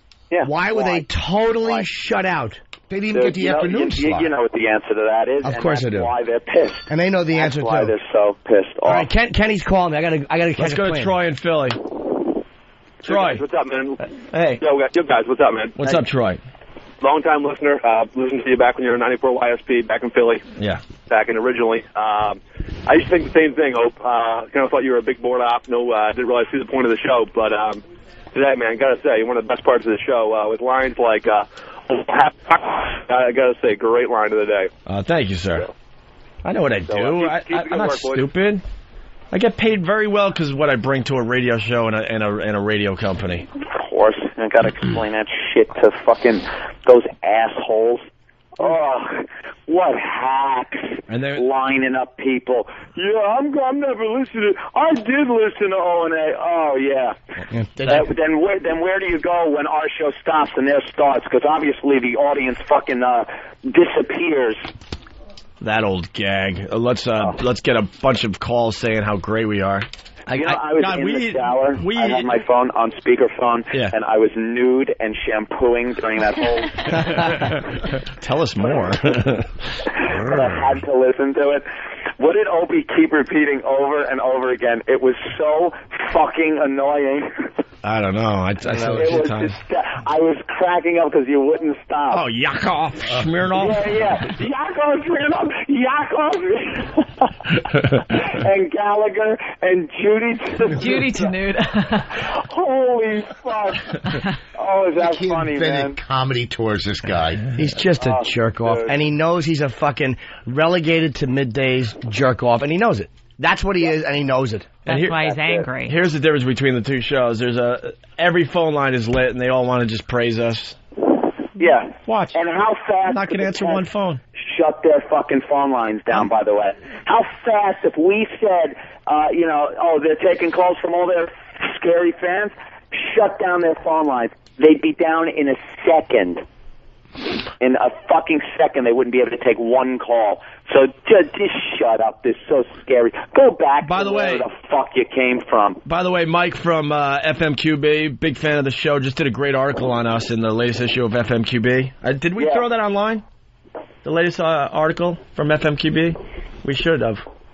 Is that under the JV and Elvis one that's in the same issue? Well, they really, really fucked up, and it's something that radio guys do all the time. When you do go at it with another show and you don't like what you're hearing, you'll hit the dump and go, hey, Mancow used to do this all the time. Hey, you're cursing. I had to dump out of that because they didn't want to hear what you were saying.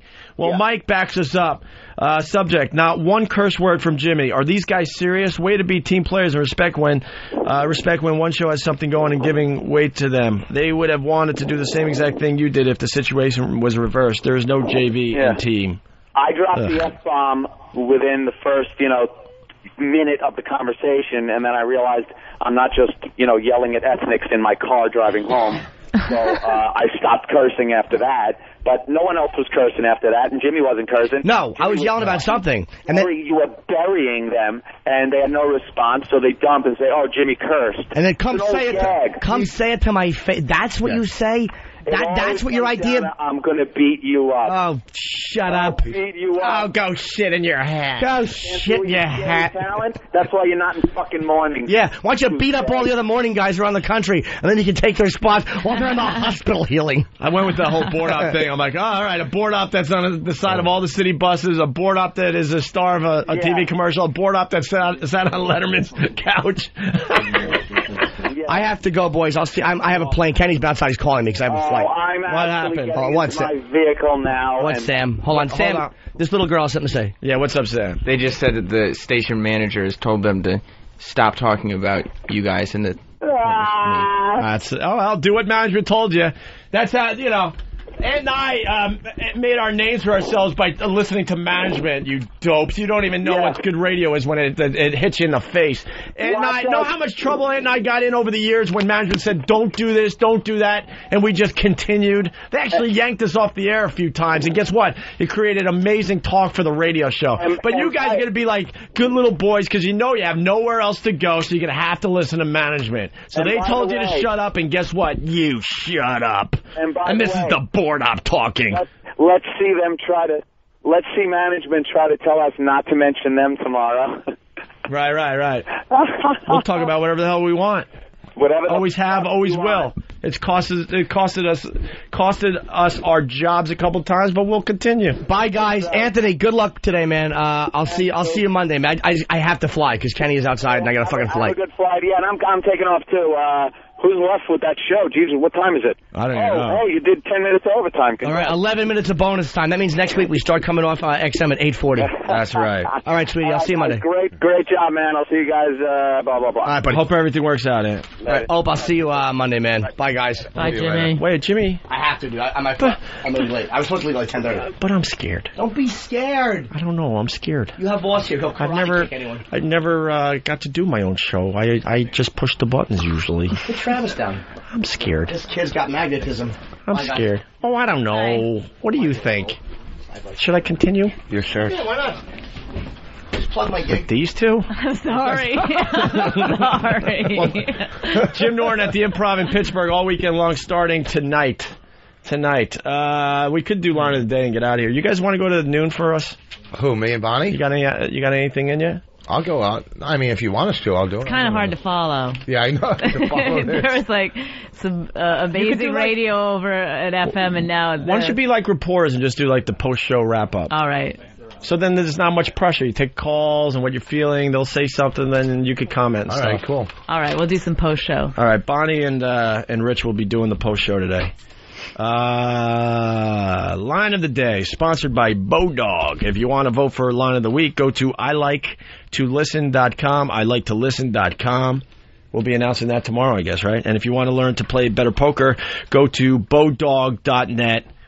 This thing is sponsored now? I just realized that. Bodog is sponsoring line of the day. Okay. Why don't you listen to the same thing? All right. So there's the runner-ups. How many runner-ups we got today? One runner-up and one winner. I know I won today. The board op. I know I won today. Line of the day. But I've never said anything funny. I already know I won. This is going to be a big party for me. All right, here's the runner-up line of the day. Why don't you listen to the same thing your cousin listened to? A bullet whizzing in. I hate my laugh. That was cute, but here's line of the day. Here comes line of the day, line of the day.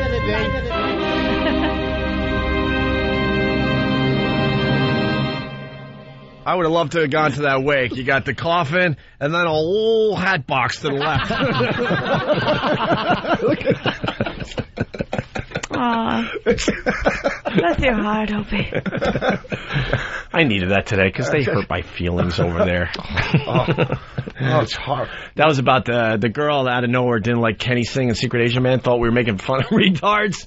So, is that what she thought? I thought she didn't like retards. I believe I don't know, she couldn't believe that we had a retard singing a song, and it bothered her. And then, she said her cousin committed suicide or something. Oh, yeah, okay, yeah, so all right. Yeah, she got mixed up that we were talking about suicide. Yeah, so then Jimmy and everybody went after her, and then we just had it, and I said, you know, he blew his head off, so hence the line. How, you know, these, we'll do it in the recap. By the way, I will take this call, because I knew this would happen. Twinkie from Pal Talk. What's up, man? This is bullshit. I called Free FM when you guys were fucking screaming at each other, and I called them up, and I told them, I was the one that was screaming in the background that they were full of shit and a bunch of drunks and shit. That's bullshit. You guys are the king of radio. What else is there to, you know? Well, honestly, I don't need to hear that today, but what I did want you to do is make sure you got the word out there that they're not taking our calls. That's how you handle a situation. You just blow it off. All righty, man. Thanks. Josie, I'm still fat. Later. All right. Thank you, Twinkie. Why did everyone call me a lazy cunt? I'm the last man standing here. Why? Oh, because you're leaving. Because now I'm leaving. God forbid I leave at 11:15. We're supposed to broadcast until 11. I think we gave the people 5 hours of great radio today. 5 hours and 15 minutes. It was remarkable. I've never seen Norton get that pissed off and that out of his mind. That's how mad he was. Because it gets so frustrating. Because, you know, these radio guys, they could just tell whatever lies they want to make themselves look better. And they obviously told a lot of lies. But here's the thing. And then their listeners just believe it as fact. And when, you know, if they had a discussion with us, we would prove our points, no problem. But here's the thing. They're in one market. Tomorrow morning, you're going to go in, or you can go in, and just bust all their lies. You could play it back. You could just honestly diffuse. We'd probably just do our show tomorrow. Yeah, but I'm just saying you're in New York. In New York, with 5 times or 10 times as many listeners in New York than around the country.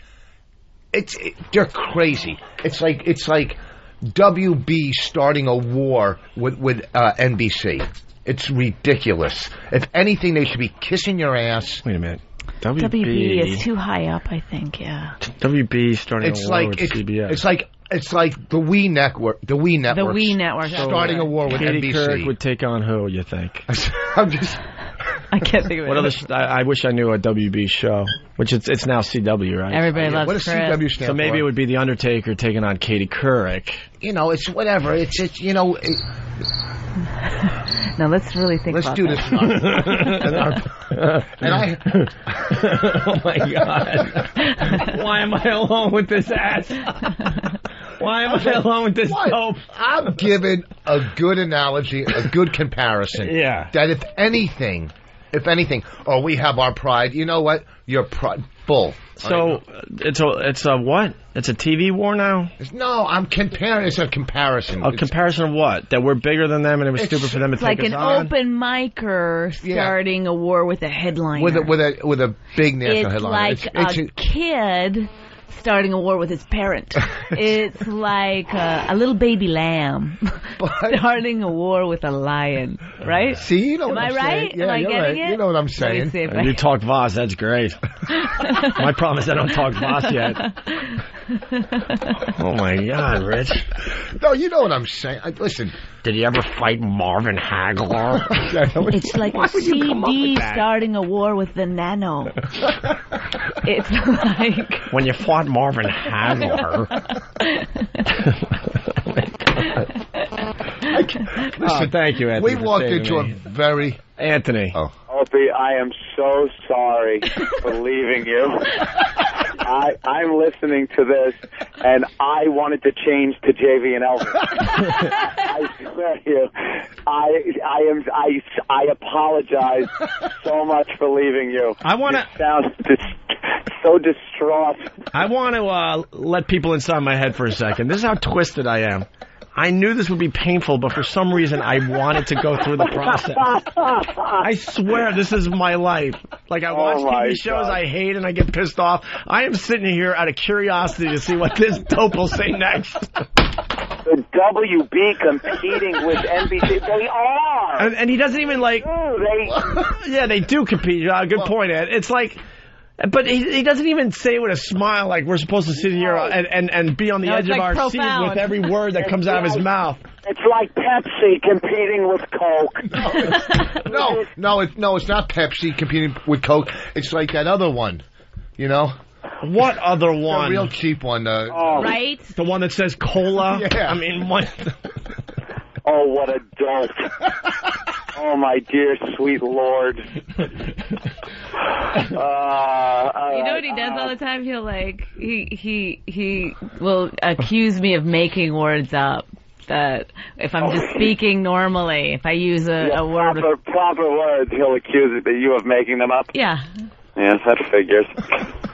Unbelievable. All right. I'm probably going to lose here, so have a good one. Don't stay in there too much longer with him. I don't want him affecting you. Yeah, know what's going to happen? If I stay in here any longer, I get all the emails. You know, without Anthony, oh, shut up. Look what I had to work with. You know, without Anthony, Opie's nothing. See, they can't do a show if one of them leaves early. This is my opportunity to shine. Help me out here, Henry. I'm here for you. Here's what I'm saying. How you stood up and just buried him. It was like it was Gladiator. It was Gladiator again. You just buried him. Gladiator against a peasant. All right, we're going. You guys want to go to noon? Yeah. No, what are you kidding? All right, I guess. I don't know. I feel like, I don't care if you spend a half hour promoting that DVD saying we're of yours. terrible. And You're not terrible. Yeah, actually, we got good reviews on what you guys did last time. Really good reviews. Yeah, it was fun. And I complained a lot, and I apologize. We didn't do anything today either. We didn't do the T.O. story. We didn't do the... Why don't we do some of it now? Don't go.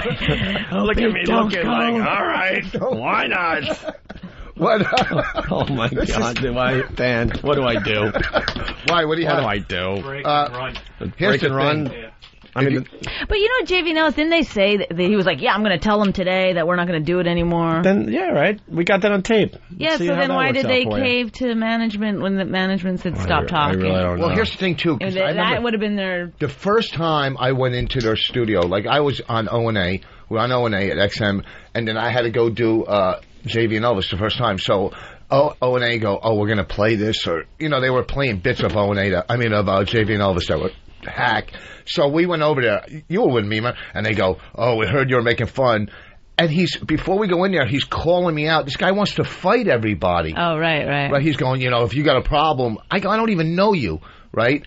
Right, because you walked into the studio. They were trashing Rich, and Rich went into the studio, and they go, no, we're not ready for you yet. You know. And he had to wait again. He's trashing me without even knowing me, you know. And then he's going, you want to fight? And then all of a sudden, you know, and then Norton busted him, and he goes, you want to fight? The guy wants to fight everybody. His problem is he needs anger management. That's the problem. I'm going to, let's all right. email. I'm going to cut my losses. That one again? No, come on. That's a good story. It was terrific. Well, what do you want to talk about before you leave? Anything but that. Okay. Do you want No. You guys are on your own. No. Oh, come on. I got too much to lose if this doesn't go well.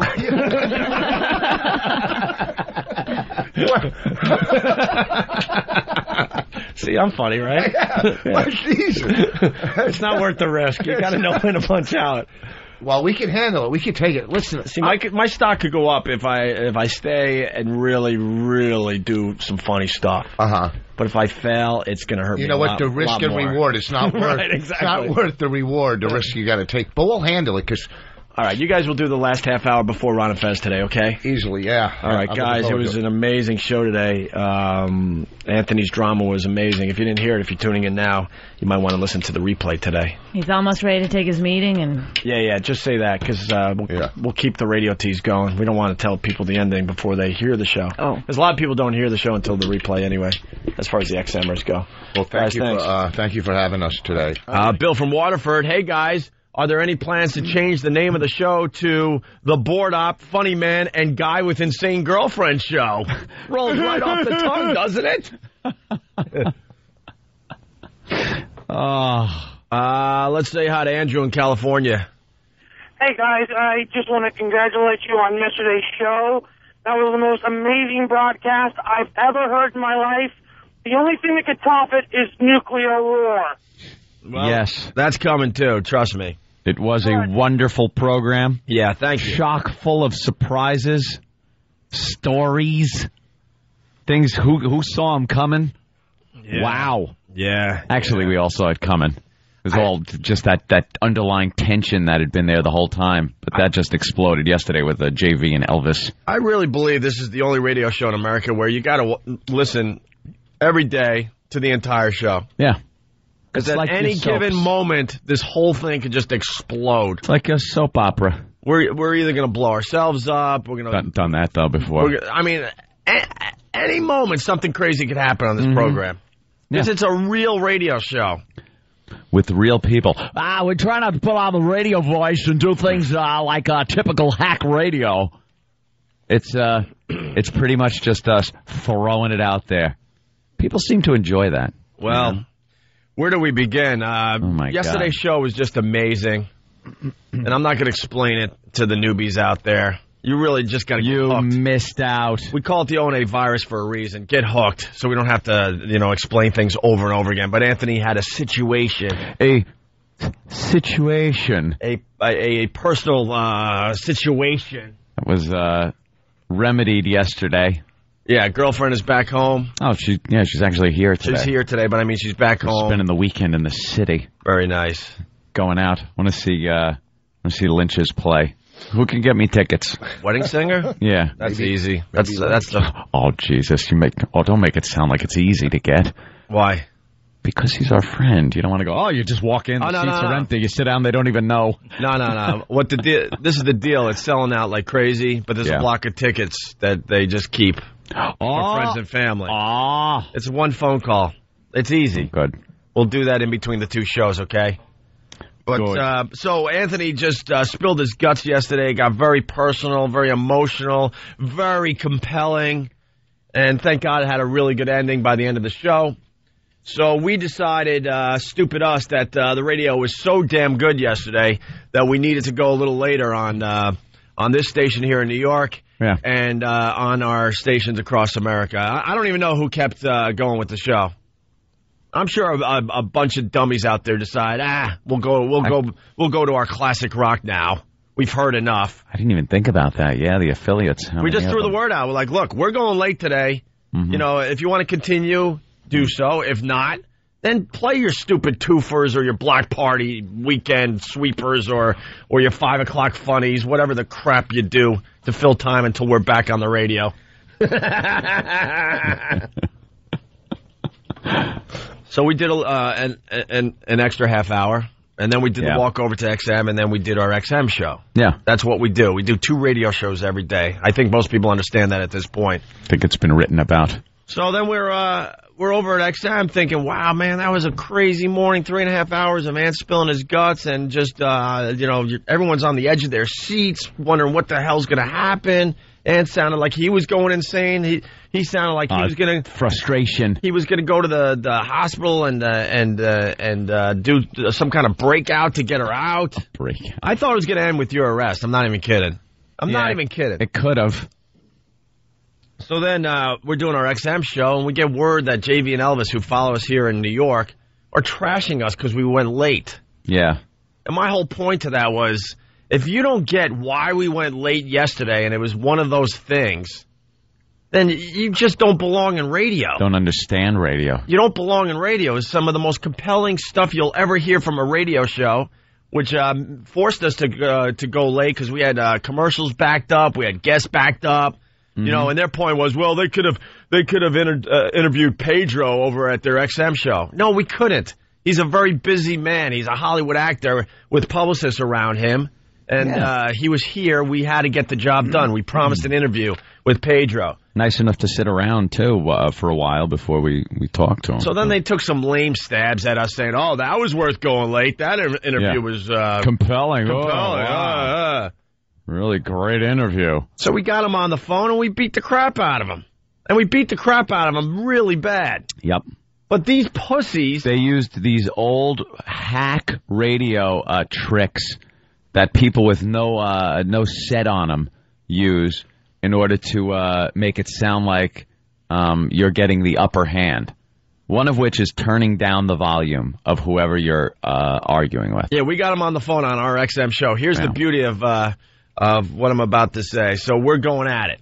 You know, the Free FM here in New York is hearing their version, and the XMers out there are hearing our version. Our version was allowing them to be as loud as us. Yeah. It was just an all-out shouting match. Right. Which I completely won, by the way. It's obvious to everybody. But if you were listening to the Free FM station here in New York City, we were so low in the background it wasn't even funny. Yeah, they turn That's it how way brave down. these asses are. Yeah. They're a bunch of hacks. Really brave. And that situation will take care of itself. They're a bunch of hacks. So the Daily News wrote about it. Wrote about it? Oh, by the way, to the people that did not hear the argument. Yeah. It's up on opieandanthony.com. Our version. Our version. Yeah, the one where you hear both sides. Where you hear both sides. Because I'm not scared of anybody. You want to fight? Then we fight. I'm not going to play little radio games and turn you down in the volume and stuff. So, you know, we can't hear what you're trying to say. And here's another old hack radio trick. When somebody says something that makes you look like an ass, you hit the dump button. Right. And dump it out and say, hey, don't curse, hey. Meanwhile, no cursing was done. Yeah. And we have our side of the story where Jim Norton at one point laid into them so badly that there was nothing they could do. They were like on the canvas. Jimmy, you know how Jim could just unload on somebody. Not one curse. And they kept dumping out. Not only did they going, dump out... Hey, you dropped the F-bomb. These guys are dropping the F-bomb. Jimmy never dropped the F-bomb. No, because we knew we were on radio and we want to be heard. So... there was a couple curses that flew within the exchange, yes. But at that moment, no. No. And all of a sudden you hear, hey, you can't curse, I got to dump you. To curse? Oh, I get it. Right. You dump. You didn't no like one what hears our yeah. You didn't like what we said, right? Right, a little too close to home. And then they're trying to claim that the only reason they have bad ratings is because they're in middays. And I'm like, well... Then why aren't you trying to get a morning show out there? Yeah. Why aren't you trying to get an afternoon drive show out there? Because those are the two key slots that DJs want to be in. You're so scary talented. What are you doing sitting in middays complaining? I've been doing radio since I was 18 years old. When I didn't like my position in radio, I didn't sit there and take it from management. I went and got a better job. That's what you do. That's what you do. You don't sit there and go, well, if they threw us in mornings or afternoons, you know, we would have unbelievable ratings. Would you? That's a big if. You're in middays rotting. You're in middays rotting. And you're doing nothing about it. And then they're bitching. You had a great opportunity when David Lee Roth stunk up the joint. Yeah. And if you were doing any type of show with any type of ratings, they would have moved you into that slot. You'd be sitting here. They didn't want to hire us. They were forced to. You'd be sitting here right now. Believe me, they didn't want us back. You think CBS Radio wanted to hire us? They were forced to. Drag us back? Do you think there's this loving relationship between XM and CBS also that they could just, make a deal and shake hands and smile at each other? It was that easy? No. This was a bitch of a deal to get through. And if there was any inkling of talent in the organization already, they would be sitting here. Yeah, because it would have been a lot easier. They did not want to rehire us. The lawyers, it's in the press. The lawyers down in Washington said, don't hire them. Do not hire Opie and Anthony. And management said, we don't have a choice. We don't have a choice. Jesus Christ, we either don't hire have a choice. Or we're going to be fired. So, we have to do this. So where was scary, talented JV and Elvis during that whole time? Right. Where were they? Right. And you want to bitch about 9 o'clock that we're doing it. By the way, I think that was the one time we ran over. And they, can't take it. It was the one time officially we ran over. We ran over a couple other times, but it was sponsored. It was a big money-making thing for the company. Mm-hmm. So we said, sure, we'll do an extra half hour. But that was out of our hands. That was told to us by management. We could make a lot of money if you guys go an extra half hour. 9 o'clock, sorry.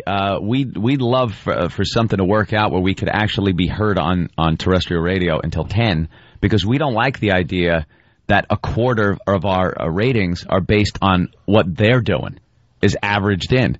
Because when you look at the ratings, you're looking at from 6 to 10. That's what everyone looks at, from 6 to 10. We work here from 6 to 9. That last hour, we have to rely on JV and Elvis's numbers to be averaged into our 3 hours. And by the way, they bitch how they can't get numbers in middays. When you break down the 9 to 10 o'clock hour, which is part of the fine morning drive slot, they stink. I know. Yeah, that's morning drive. You're doing an hour of morning drive radio. And stinking it up. And trust me, you're not helping us whatsoever. Yeah, don't do us any favors, please. And then they're doing just a bunch of hack stuff, like bringing Howard's name into it and stuff. It's like another freaking show that thinks Howard's going to rescue them. Go to Sirius then. Yeah, go to Sirius. Go end up over there. Go bow to the king, kiss his ass. Go ahead, go. And grab your $29,000 a year that he might give you. And do a commercial for him for your entire show, like everyone else that he brings over does. I take pride in the fact that we never had to kiss Howard's ass. Yeah. We've never brought Howard into an argument when we've had a battle with somebody. No. Howard did. But go work with Howard then. We're doing our own thing. And their argument was hysterical. What was that? Rich brought it up earlier. It was really... They go, they're such jackasses. Well, Howard... left you all the listeners. Yeah. You got Howard. Yeah. Well, you just got the seat because Howard left. Well, they got to put someone here. They didn't sit there with their radios going. And by the way, they put David Lee Roth here, and that didn't work. Right. And then they put us here, and we're working. So what's your point? We took over for the David Lee Roth stations officially. Yeah. And we earned it because they were trying to say, oh, look what you guys were handed. No, we weren't handed that.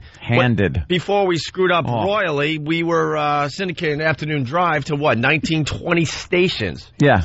We made our own name in the business, pals. And we didn't need Howard to do it, jackasses. When David Lee Roth was plummeting, they were probably sitting there going, oh, boy, this is... Oh, we're in. We're in. Let me tell you, every Vulture show was sitting there crowing about how they're going to take over the slot. They're in, we're going, we're doing this. Well, we've been in talks every show, from Dick to all of them.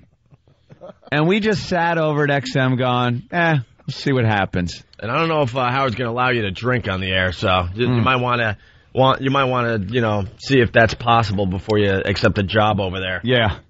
By the way, let's go to Tom. Hey, Tom, what's up? Yo, what's up, man? Yo, that was by far the best thing I've ever heard on radio yesterday. I'm a big fan. I've been a fan of your guys for years. I do like JV and Elvis. I think it's a good show. I mean, I think... Look, look, I can't even form an opinion because we're too busy doing 5 to 5.5 hours of radio a day. I'm not going to lie to you. I have no idea what kind of show they do. I heard they were successful in San Francisco. I'll tell you this much. I've been in radio since 18 and I know all the players. I never heard of JV and Elvis until we started working with them.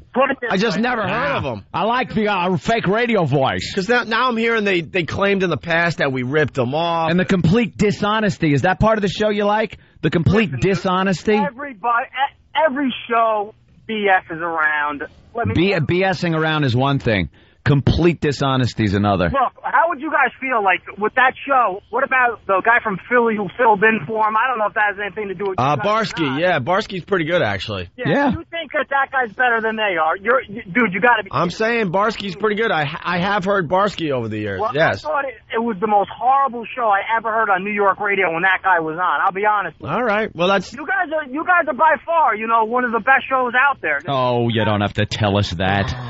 And then they try to claim we stole their comedy show. What was that about? Yeah. I had no idea they ever did a comedy tour or comedy show. We were the first to do a tour. Oh, yeah? You book Abbott and Costello? Right. Yeah. There was never comedy tours before that, and radio's never put together comedy tours. I had no clue. I have no clue what they did with their careers. I know. This was an idea we had 4 or 5 years ago. It's not an original idea. They've been doing comedy tours through radio stations, by the way, for many, many years. We just took it to the next level. That's all. Because no one's going to go see their tour. What are they going to do? Sell out, Do the cellar?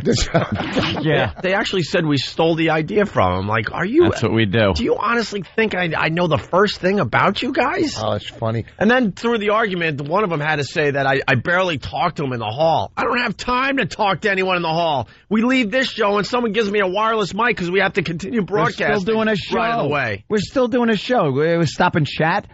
We've always been cordial in there. It's always been civil. in the hall. It's not like, hey, F you, you know? It's like, hey, how you doing? Hey, what's up? But I always felt an underlying thing that it's always they had a problem with us. It's like, look, man, you know, you should have a problem with management. They didn't believe in you.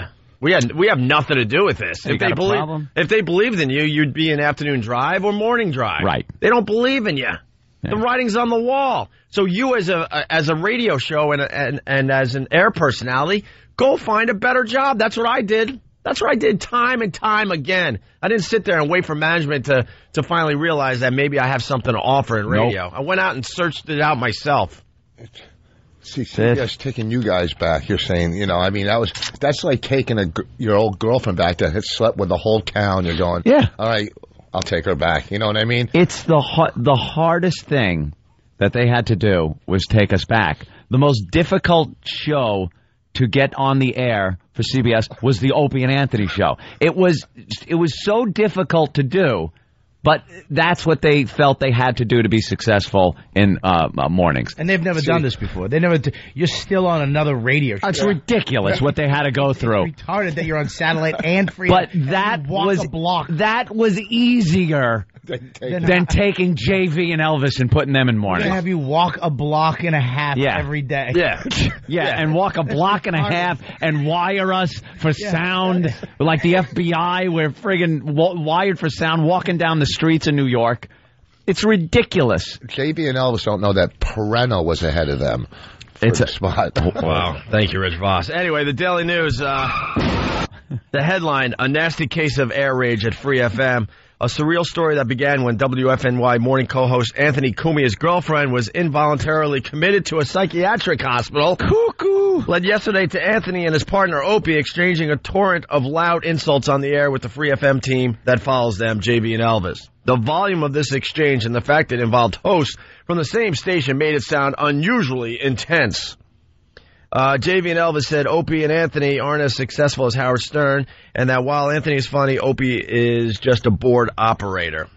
Go work for Howard then, man. You love the guy. Everyone thinks that that's what's going to get to us. They reach for the Howard. We have more listeners than he does. What the hell do we care about Howard? You know, they're hoping that Howard heard this, and all of a sudden Howard's calling up, hey, Jay, all of a sudden he's calling and giving them, a great gig over at that crap hole. Sorry, I don't think he's got your number, especially out at the Hamptons house. He doesn't even know you exist, so keep trying, though. Try, I don't know, maybe flying banners or something. Yeah. Fly it over the beach over there. You don't sound too desperate by using Howard's name in an argument. These are the guys if you could work your way into a polo match out in the Hamptons, perhaps he'd recognize you or know you. Opie replied, yeah, a board op who's on the side of buses and David Letterman's couch. A board op who's a multi... Yeah, this was funny when he said this one. God damn it, I'm going to have to send my freaking family more checks. Boss keeps pointing to him his own chest like he said it. I did. Opie. No, whoa. When he was yelling, he was calling Opie a board op. I started screaming, going, yeah, well, he's on every bus and the garden, okay? Yeah. And then Opie goes, and Letterman. It's like, how do you like that? You know, because my aunt and I, we had our faces on the side of Madison Square Garden. Yeah. Beat that! No one's going to beat that. Yeah. That doesn't happen every day. And it was the whole garden. It was us and Mark Messier. Beat that! Beat that! All right. So anyway, Opie replied, yeah, board op who's on the side of buses and David Letterman's couch. A board op who's a multimillionaire. What do you think of that? Great. My family's going to be calling for checks That's it. Any hour now. Multi? Did you say multi? You told me you were making $100,000 a year. Ooh. Opie said nobody listens to JV and Elvis, and that if they were any good, they'd have gotten the WFNY morning show when David Lee Roth was fired. Mark Chernoff, vice president of programming for WFNY, said after the exchange, it's just radio. I hope people remember that all hosts, Stern, Imus, have these kinds of exchanges. That's not what he really said. He said, good impression. It's stupid. It's safe. It's like the safest thing Mark Chernoff could say. He's got to keep everybody happy. Everyone's happy. That's his job. His job is like Thanksgiving dinner, where he knows that portions of the family are over that are going to argue and fight. Right. But come on, let's keep it all nice. No. And then his quote. No. And then his quote ends with, "I love all my hosts."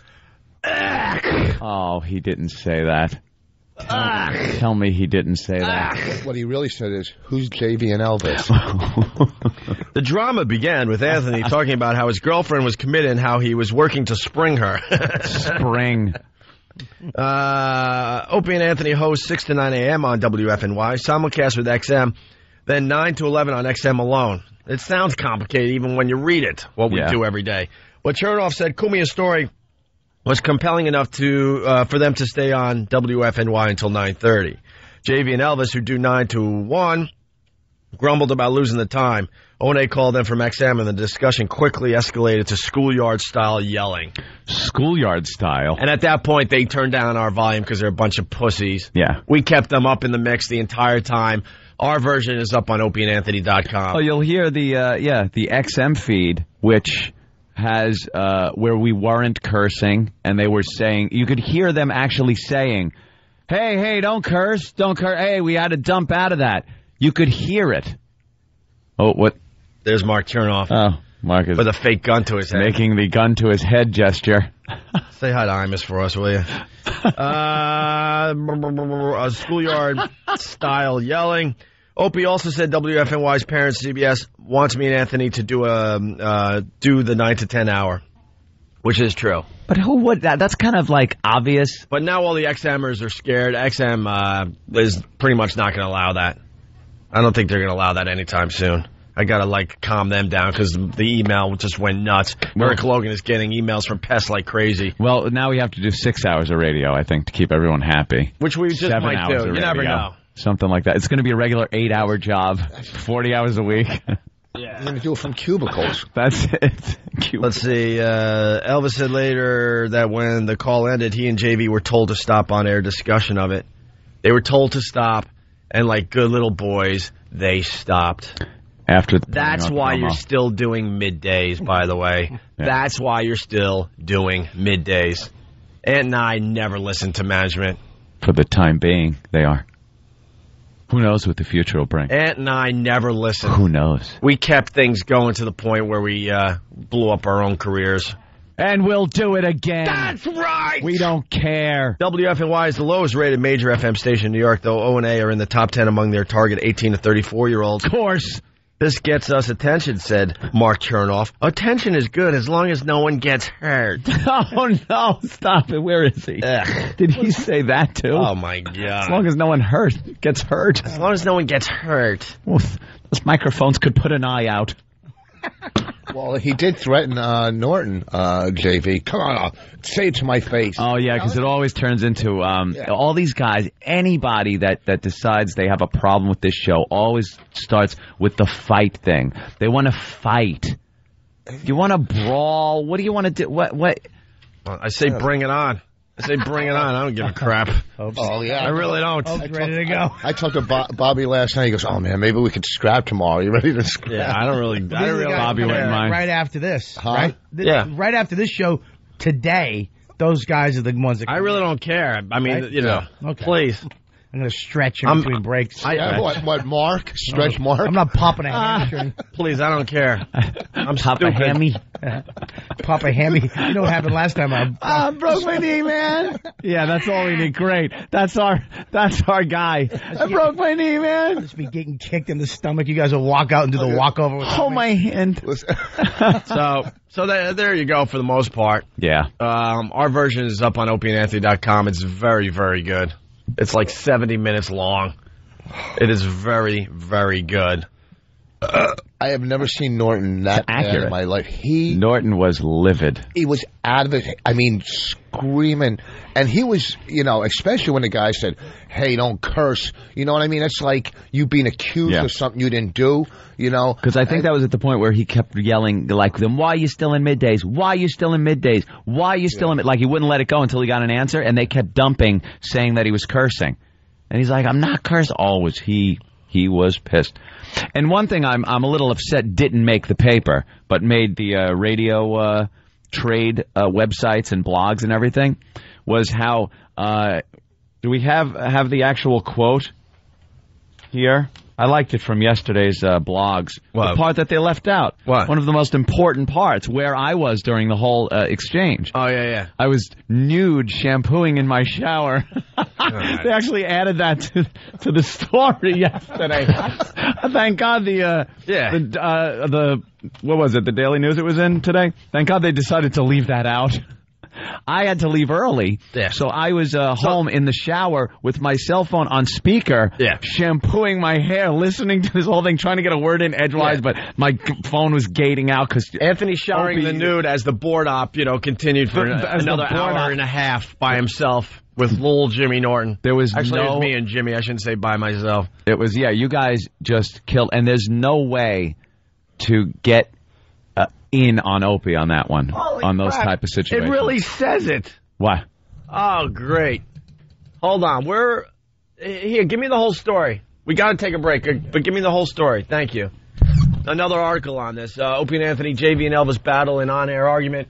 The tension between O&A and the show that follows them on CBS erupted to an on-air argument Thursday when O&A's show ran 20 minutes long. And middayers JV and Elvis complained. This is really hard to read. I'm sorry. I'm reading off a really bad computer screen. Complained on the air about the delay of the start of their show.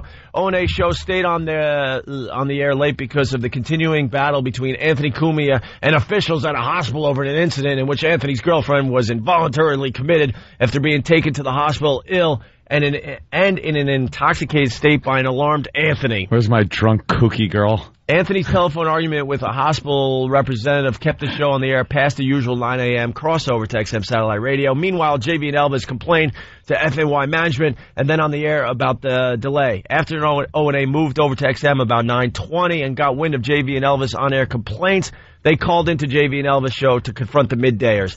I don't give a crap about the schedule. If we want to go late, we're going late, Opie told JV and Elvis. After JV and Elvis claimed that O&A didn't earn their syndication and said that Howard Stern had earned the stations with O&A merely the replacements. That statement right there is so ridiculous. Sane. He earned them. Well, he left. Then they don't just put anyone in the seat after someone leaves. Oh, they did. They like to David Lee Roth. They like to ignore what we've done in radio. We built up afternoon drive syndication, which, by the way, was never done before in the way we did it. Right. We were syndicated to 20 radio stations. We made a name for ourselves in this business. There's a prime example. Throw that out the window like that didn't happen. It's ridiculous. Here's a prime example. David Lee Roth did not earn the right to sit in the morning drive seat that Howard vacated. He didn't earn it, and look how that worked out. We, over the years, did earn it, and that's why we're sitting here. Thank you very much. That's right. Replacements. O&A sidekick Jim Norton responded by asking, why weren't you the replacement? Why did they stick you in middays? JV and Elvis said on the air that they were discussing going back to where they had been successful in the past, an apparent reference to returning to San Francisco. Bye-bye. No one will miss you. Bye-bye. It'll happen more in the future, Opie said, referring to stay on the air past 9, so you'll have to deal with it or get another gig.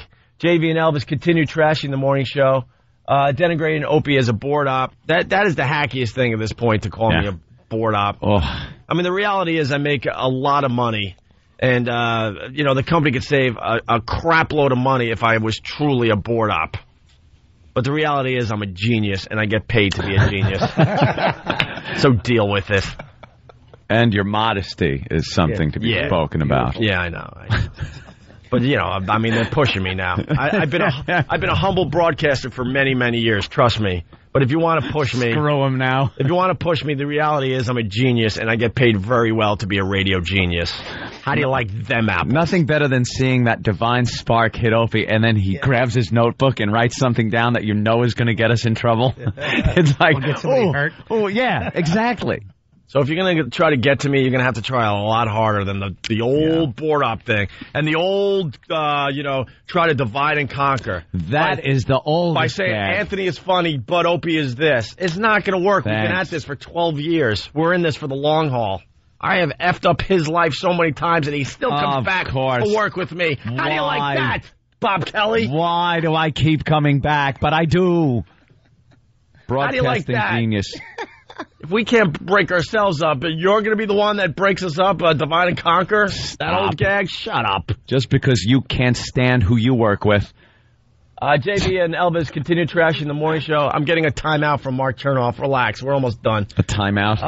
And talking anti-ONA phone... What? It would be easier if you could read... and taking anti-ONA phone calls well into the show with Opie and Anthony on the phone from... Opie, Anthony from his home, and Norton listening in and commenting on XM and arguing with JV and Elvis. Opie noted that... You got to get on mic. What are you reading, Norton's screen? It's really hard to read. Smeared with Opie noted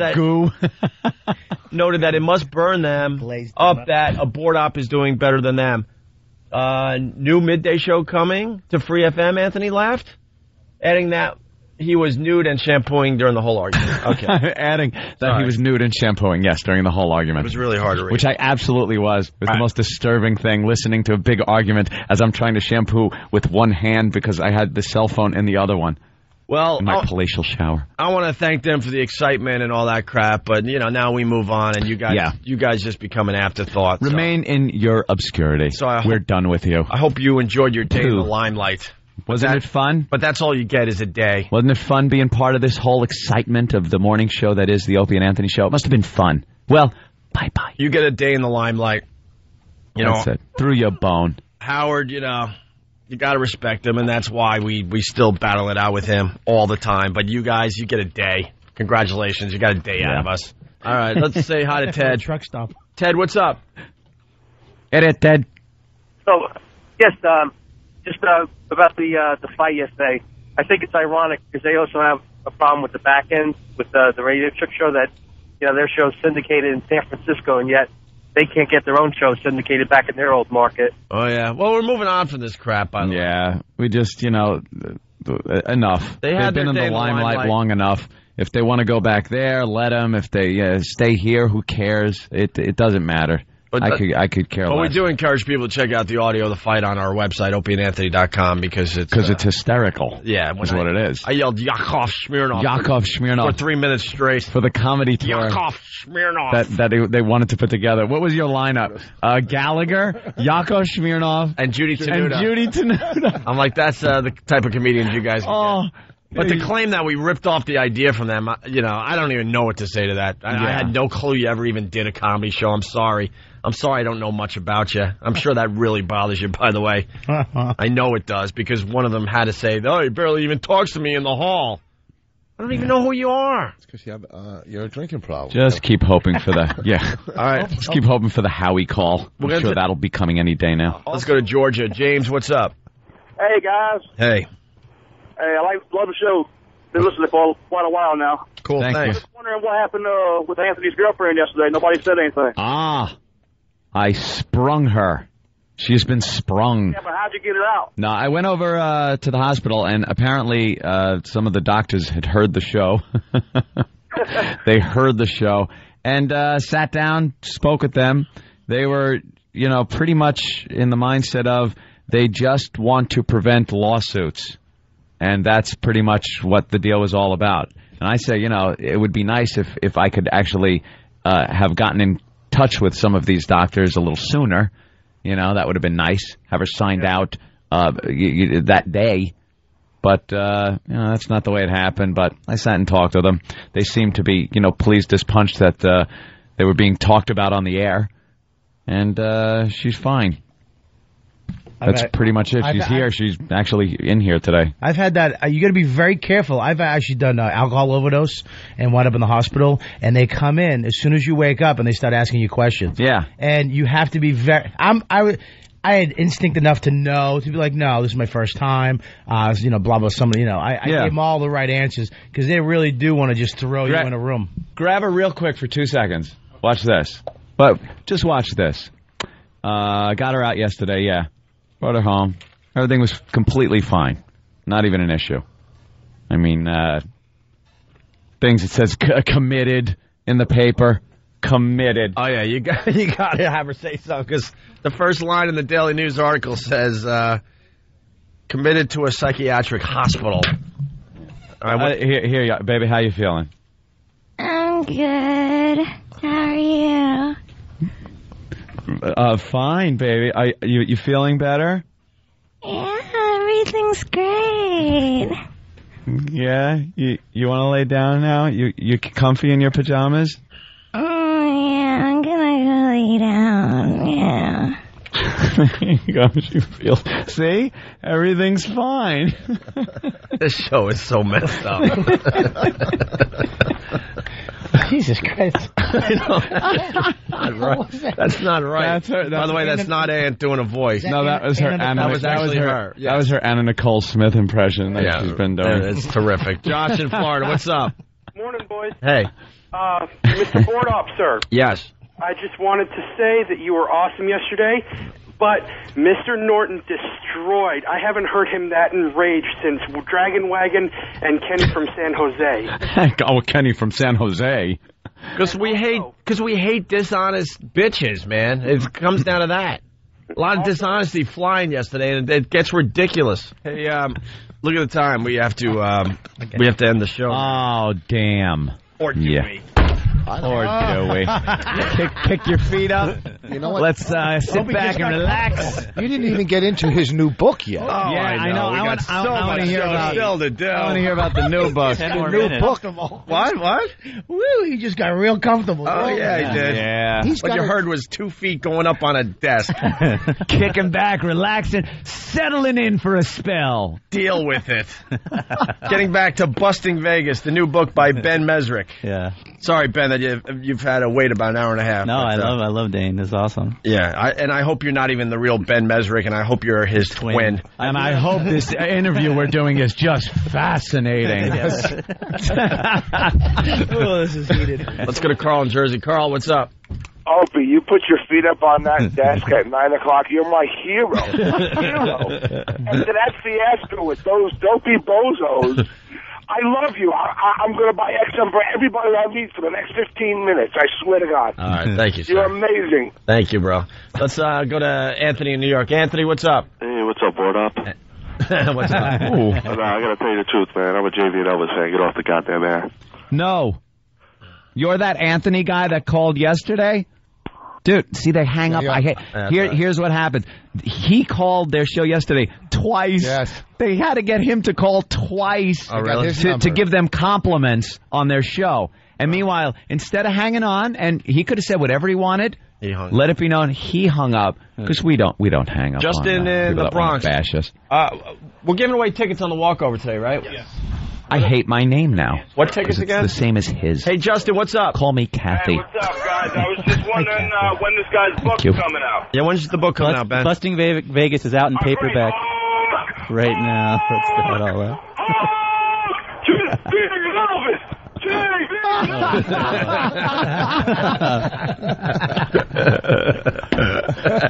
Keep calling. I love it. When's the book coming out? You guys should stay here all day. We just might. Those guys are idiots. It's like the show after ER complaining if ER ran 20 minutes over. They would be the happiest people in the world if ER ran over. Does anyone know what the show is after ER? Exactly. No, I couldn't tell you. Well, you know what? I made those comparisons yesterday, and I got smashed for it. Oh, really? Okay. Well, he made a good one. You made awful ones. Listen, if you guys are in front of me, I would let you guys stay on for half the show, right? I mean, it's crazy. Yeah, they're crazy. Come on, I'm keeping your book. All right, yeah. All right, Ben Mesrick, Busting Vegas is the new book. Thanks, man. Thank you. Hey, Funny Bones. Love it. You're a pro. Hey, what's up, Opie? What's up, Anthony? What's up, those shit dicks just made fun of you as soon as they went on air. Oh, really? Oh, yeah, when they finally got on air.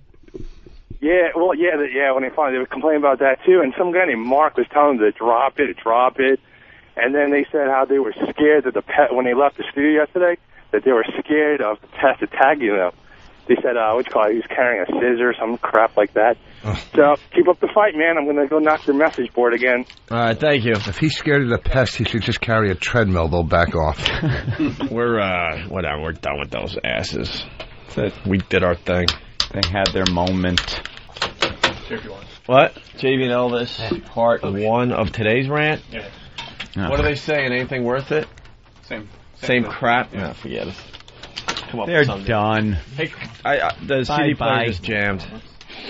All right, we're settling in. We dragged Ben along with us. I just followed you. I'm like that guy who That's the type of show falls this is, asleep though. on your couch and Just won't a leave. crowd of people walking. You might as well join them, right? Cool. That was a nice crowd today, considering it's a crappy day in New York. Yeah, that's crazy. So, do you ever feel nervous walking down there like that with all this? They were told to drop it because you guys pulled a stern and had a gag order. See, that's the shit. Gag order? We did not have anything to do with them being told gag order. They can say whatever they want. If their boss tells them to shut up, we sure didn't tell Mark to tell them to shut up. Say whatever you want. It's the old if a tree falls in the forest and no one's there to hear it. Philosophy. That's no what one's sucks about listening to radio. them. That's what sucks about radio. They'll claim that, and there's no proof. Yeah, we put a gag order on them. I mean, Howard admitted it himself. Yeah. Justified what we were saying for a couple of years. But they could say whatever they want. There's no proof. They say whatever they want. We didn't tell anybody. There's no accountability. They know they're just lying up through their teeth. JV and Elvis are trashing you guys again, trashing the past, saying that they are all computer geeks, saying the last good show was in 2002. Jimmy is out in Pittsburgh doing Slurpees, whatever that means, and that Ann has an ugly face. What hacks? Oh no. 2 men don't find me attractive. Shit. That upsets me so much when men don't find me attractive. I would like to know if you don't find me attractive, what men do you find attractive? JV and Elvis? Which one? Is that why you're drinking? Because you can't handle your homosexuality? Is that the problem? JV or Elvis? I think whichever one is which. I think you look stoic. Thank you, sir. Very stoic. Yes. Good-looking man. Let's say hi to Chris. Chris, what's up? Hey, how you guys doing today? Hey. Those two retards over there just trashing you guys about how you have no ratings in certain markets and how Anthony's face looks like a dog's ass. Oh, no ratings. Oh, that upsets me so much when a man doesn't find me attractive. Well, they're having fun at the Javits Center. I guess they're broadcasting live down there today. Yeah. Must be Hack Week at the Javits Center. Guys. All right, thank you. Is it Failed Jock Expo 2006? It's the Future Expo. Is that what's going on over there? It's the Future Expo. Future Expo? You might want to look into the crystal ball for what's going to happen to you guys. Let's go into your fucking future. I see unemployment. Yeah. I see the doghouse empty. Oh, please. The doghouse. In hacks. Hacks. Doghouse. Just stop. Whoa, monsters in the morning. I can't believe they said you have an ugly face. What guy would say that? Who cares? What are we, in kindergarten? Ugly face. Shut up. I wake up every morning and look in the mirror. I know what I look like. There are people that don't find me attractive, and, there are people that do. If JV and Elvis doesn't, I got no problem with that. That is like I can't even give a number to how concerned I am on the list of number 1 concern and down. I don't even think it comes up to a number that has been invented where my concern lies, whether I'm attractive to JV and Elvis. And obviously it means they find Opie attractive because they didn't say anything about Opie. So now Opie, JV and Elvis find attractive. Right. Yet they find ugly. Opie, yeah. What's the Slurpee thing in Pittsburgh? I don't get that. I guess they think he's playing some crap hole in Pittsburgh. Yeah, he's not doing my business. No, I said Rich is here. Let's go to Dave. What's up, Dave? Hey, what's going on, guys? Hey. Listen, dude, these guys are like trashing the shit out of you on the radio. Like they're talking like a whole bunch of shit. Like it's ridiculous. Who's there to hear it? Well, I'm here on my desk in my office right now because my XM unit crapped out, so I can't listen to you guys. Yeah. But I was like, I heard the replay yesterday, and I'm like, all right, let me check these guys out. And I've never heard of them. But let me check them out. I'm sitting there and listening to them, and they fucking suck. They are horrible. We're only doing them a favor right now, and I hate doing them a favor because their ratings are so awful. So abysmal that why don't you tell it? I'll just sit here. Go ahead. Oh, I'm sorry. Go ahead. I'm sorry. No, you talk. See, that was Jimmy's bit, ladies and gentlemen. Jimmy gets Slurpees in Philly. I apologize. But you guys, man, you guys are awesome. Wherever. All right, thank you, Dave. All right, let's get into some more show. Man attempts to light X on fire. We were going to play this about 2 or 3 days ago at this point. Here it is. I don't condone this, but I understand. What happened? Any bad stories from your marriage near the end? Oh, where you want to do something stupid? No, kids, she's though. I don't want to do it. No, you can't set the mother on fire or she's the doing children. I'm not saying any of that. But no, I like a little revenge action. No, not at all. It was a nice divorce. No, I went with a girl once to put a restraining order on me. I wanted to, just take her out. But my ex-wife is cool. She's always been cool with me. We've always been cool. So. No, fascinating. I love those stories. Ugh. Well, we're still great friends. Are you? Yeah. She cleans my house. I got kids. Is she what Mexican? That's ridiculous. What are you going to do? Fight with her for 18 years until your kids are grown up? Do you just leave like jizz-stained towels around for her to pick up? Yeah, and I was tagging someone last night, and what is this? Hold on, Alex in Dallas. Alex. Yes, how's it going? What's up, Alex? I was just calling because 105.3, the Jagger Show, is talking shit, saying you guys are arrogant and you guys should be blessed. And Howard Stern, he moved up in the rankings, and you guys just took over. And I don't think they know that they were. They must. That other show was talking shit to you guys, you know. So you got audio of this? Maybe he's friends with JV. Talk about it right now. They're not talking about it right now. I'm listening to it, but all right, if they start talking about that, let us know, okay? All right. Maybe it's you know what? It's real tough to be the big boys. It's tough to be the top gun in town because there's always the people that want to come and have a little shootout with you to get a little attention, to get a name for themselves. And unfortunately, fortunately for us, but unfortunately, we're now the it show. We're the show. Yeah, it means we made it, I guess. Stern went over to Sirius. He's got a handful of fucking listeners. God bless. Have fun. You got a great paycheck, whatever. But as far as terrestrial radio goes, we're now the guys. We're the top of the pyramid. We're the guys that go on Letterman. We're, it. So we're going to get shit. That's what's going to happen. It comes with the territory. Let me make this perfectly clear. We did not put a gag order on anyone. I'll get Mark Chernoff on the radio on Monday to prove it. If I have to have Club Soda Kenny drag his ass into the studio. There's no gag order. Gag order? They're talking about us. Why put a gag order on someone that's going to get booted out the door anyway any minute now? I know for a fact Mark Chernoff went in and told them to shut the fuck up yesterday, and they did. Certainly like did. Good little boys. I know that happened, but we had nothing to do with it. And I'll prove it on Monday. I'll drag Mark's ass right into the studio and make him speak. If one of the bosses tell them to shut up, it certainly wasn't us telling the boss that. I'll get Joel Hollander on the phone to prove that we did not throw a gag order on anyone. Don't you worry. We'll take care of that on Monday. Daryl from Chicago, what's up?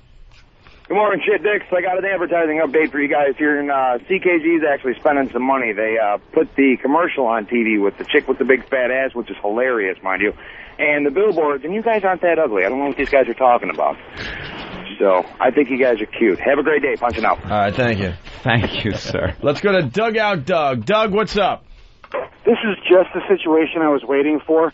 Right now you got two shows that are talking crap about you guys. And we have two message boards now with pests. So I send out the invitation. Whackbag, you guys pick one show. FBA will pick the other. And let's see who gets more calls through. Oh, by the way, we have already called out an attack. Competition. You guys go have fun. I heard you shut down message boards and websites yesterday. Yeah.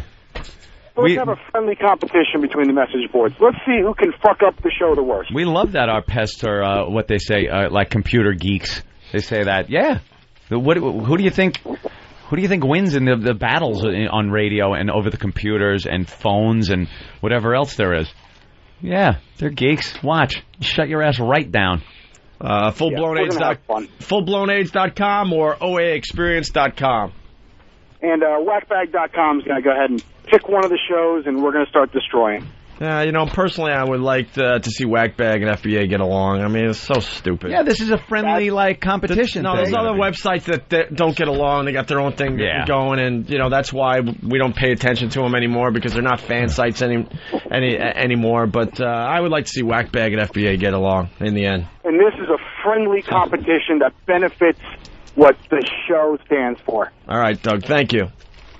Thanks, man. We promote all fan sites. But when a website becomes less a fan site and becomes something else that has more bashing going on than Then fanness. Then fanness, thank you. Then fanness. Then there's no reason we should support that website. There's so many others that deserve to be supported. All right, listen, let's say hi to Charlie in Philly. Charlie. Yeah, what's up, boys? Hey, Charlie. Hey, I tuned away from my XM for a minute to see if Barsky was saying anything on 94.1. Yeah. And he was saying how he thought it was funny you guys went over it, and it didn't seem like you were doing it on purpose. It was casual. And he goes, those guys were, he said that they're begging for somebody to talk about them. So he says, I'm only going to talk about them for like 15, 20 minutes, and that's it, because that's all they deserve. Barsky has a sense of humor. He gets it. He's not all pissed off that he had to start a show late yesterday or today. Exactly. He understands the end game. The same paycheck. He understands the end game. He understands that we leave him with a huge audience when you're having a show like yesterday or today. Yeah. Now I'm getting more info. Jagger is on the same station we're on in Dallas, and he's pissed off that we went late, I guess. Oh, look, here's the deal. Here's the deal. It's really simple. Instead of talking shit, call us. There you go. Just call us. We put you on. We let you talk. Call us. And then it turns into a big Jagger. argument. But Jagger. And someone please call Jagger down there in Dallas. If you have a problem with us and what we're doing, call the show and we'll discuss it. Like men. And we'll be civil at the beginning. Like men who like pussy. Oh, boy. All right. I guess the civility thing is out the window. Like men. Men who like to lick clits. When men. Right? Right, Jagger? Right? Right? Right? Jagger like dick. No, seriously, though. Straight to the point. I was trying to be a little subtle, my friend, boy. Charlie in Philly. Well. But seriously, man, to all the jocks out there, if you have a problem, give us a call. Give us a call. Even Howard doesn't call the show. He knows the hotline number. I'm like, if you really have a problem Why did you call me, Tony? If you really have a problem with us, call us. You got the numbers. No one calls. Why doesn't anyone in radio call? But they're so brave on their own show with their microphones. We try to call, and they don't take the calls. Right. And then when we say to call, they don't call. Call. At this point, we got to declare war on every single radio show in America. On midday. That includes you, Ron and Fez. Yeah, don't think Ron and Fez are off the hook. Well, Fezzy, why? Those bastards.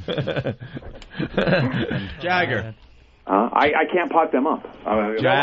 Jagger. Come on hold. Jagger. What did he tell you they were going to go? Jagger. You guys ready? Yeah. Hi. Hello? We're ready. Okay, hang on. We're always ready. What, Christy? Jagger. It's O&A, go ahead. Jagger. There we go. Jagger. There we go. Hello. Hi, Jagger. We had you on hold, but we got a huge disadvantage. You're on XM, we're on regular radio, and you guys were talking about stuff we couldn't air. Oh, okay. Sorry we were that. We were cursing. So, what's going on? I hear you guys are talking about us today. Is there a problem, or? Well, we tried. Yeah, we were talking about. Well, hang on. We were trying to call JV and Elvis, but we were told that they're not allowed to take calls about the fight you guys had. Well, that's not true. We'll prove it on Monday because I'll drag Mark Chernoff's ass into the studio to prove it. Okay, because I was going to say that. Mark Chernoff told them to stop talking about us yesterday. We've never told anyone to stop talking about us. And like good boys, they stopped talking about us. That's not our problem. We had nothing to do with it. Okay. Well, I'm glad you clarified that because I was going to say that would be the biggest Hippocratic move ever because that's one of the things that you bash on Stern about. Yeah, exactly. Absolutely. I mean, we would say whatever you want. We'd never put a gag order on anybody. Our history speaks for itself. We've taken on everybody. All right. Well, thanks. We had 8 minutes of content this past hour because you guys ran so late. Yeah, well, we've never had a problem with you, have we, Jagger? No, not at all. But I'm just saying, it's the past couple of days, that's all. Did you guys... Sorry there's been some collateral damage because... that's exactly what we were talking about. It definitely, is collateral damage. Are you guys friends with JV and Elvis, I'm assuming? No, we don't even know the guy. Yeah, okay, all right. Even met him. No, we don't know them. Now, Jagger, you've worked in New York. You've been around the block, man. You know radio, okay? Let me ask you something seriously, okay? Go ahead. Yesterday, did you guys go with our show yesterday? Yeah, it was on. No, I mean when we went late? Yeah. Now, do you understand why we went late yesterday? Because of the situation at the hospital with Anthony's girlfriend? Wasn't that compelling radio? What? Was it compelling radio? I didn't. That's Mondo. I didn't say Mondo. It's one of the other guys. I'll clarify that. That's Mondo. No, I didn't say that. Well, and dude, not only that, but it's like y'all didn't even really talk about that. I mean, I know. I guess it was discussed, but I don't. I think you guys just did your regular stuff. I didn't think it was really the discussion of what was going on with Anthony's girlfriend. And no, I didn't think it was that compelling that I had to stay riveted to the radio. Wow. Hey, really? You wanted an honest truth. You want me to? No, I respect you for telling the truth. But what do you consider like compelling radio, if not like somebody on the other personal life and things like that? Like what do you consider maybe an example of compelling radio? Well, the most compelling was when Jim Norton went to that Yankees benefit thing. That was pretty and he trashed Jeter for like an hour? Oh, my God, yeah. Now we're talking. That was hysterical. Yeah. That's fun. All right. Well, you really didn't find that interesting yesterday when Ant got completely personal and doesn't always have to be funny. And was talking about the situation that was going on with him and his girlfriend? Not particularly, but I don't know Anthony's girlfriend, Mondo, and I don't know Anthony either. You know what I mean? So if I had a better working knowledge of you guys and had more of a how it is when listeners listen to a show. They become personal. You become a part of our lives, and I didn't feel that way. I didn't feel it was that compelling. Doesn't matter. It's the fans would appreciate it more because they have a knowledge of me and you just don't want to find it compelling. Hey, it has nothing to do with me finding it compelling or wanting to. Because I'm just saying the feedback. Because we're smart radio guys. We know when we suck. We know when we're having a good show. We know when we're in the zone. And the feedback I gotta tell you from yesterday's show was unbelievable. How much from Dallas? It wasn't necessarily Dallas. It was just the people around us, and right. It doesn't get broken down. They don't know No, I mean I can't like start filtering email and go, well, Dallas liked it, San Francisco hated it, Boston liked it. In general, I'll say this. In general, people found it very interesting radio yesterday. Yeah. And then we went late, and those guys had a problem with that.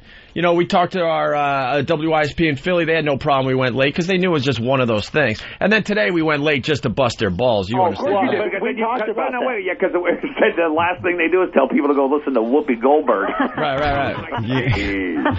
But, it was obvious we were going to go late today just to bust their balls, Oh, I know. I sat there and I'm like, here they go. And I knew exactly what that was for. Right. But what I said is, this is one of those deals where it's a pissing match between the midday guys and you guys, but the affiliates are the ones that take it on the chin. Nah, I mean, you guys would take it on the chin if all of a sudden we did this for the next 2 or 3 weeks. It's over. Yeah, we're done. From where we sit. We're done with them. Well, then we can stop spray painting over the kiosks with your pictures.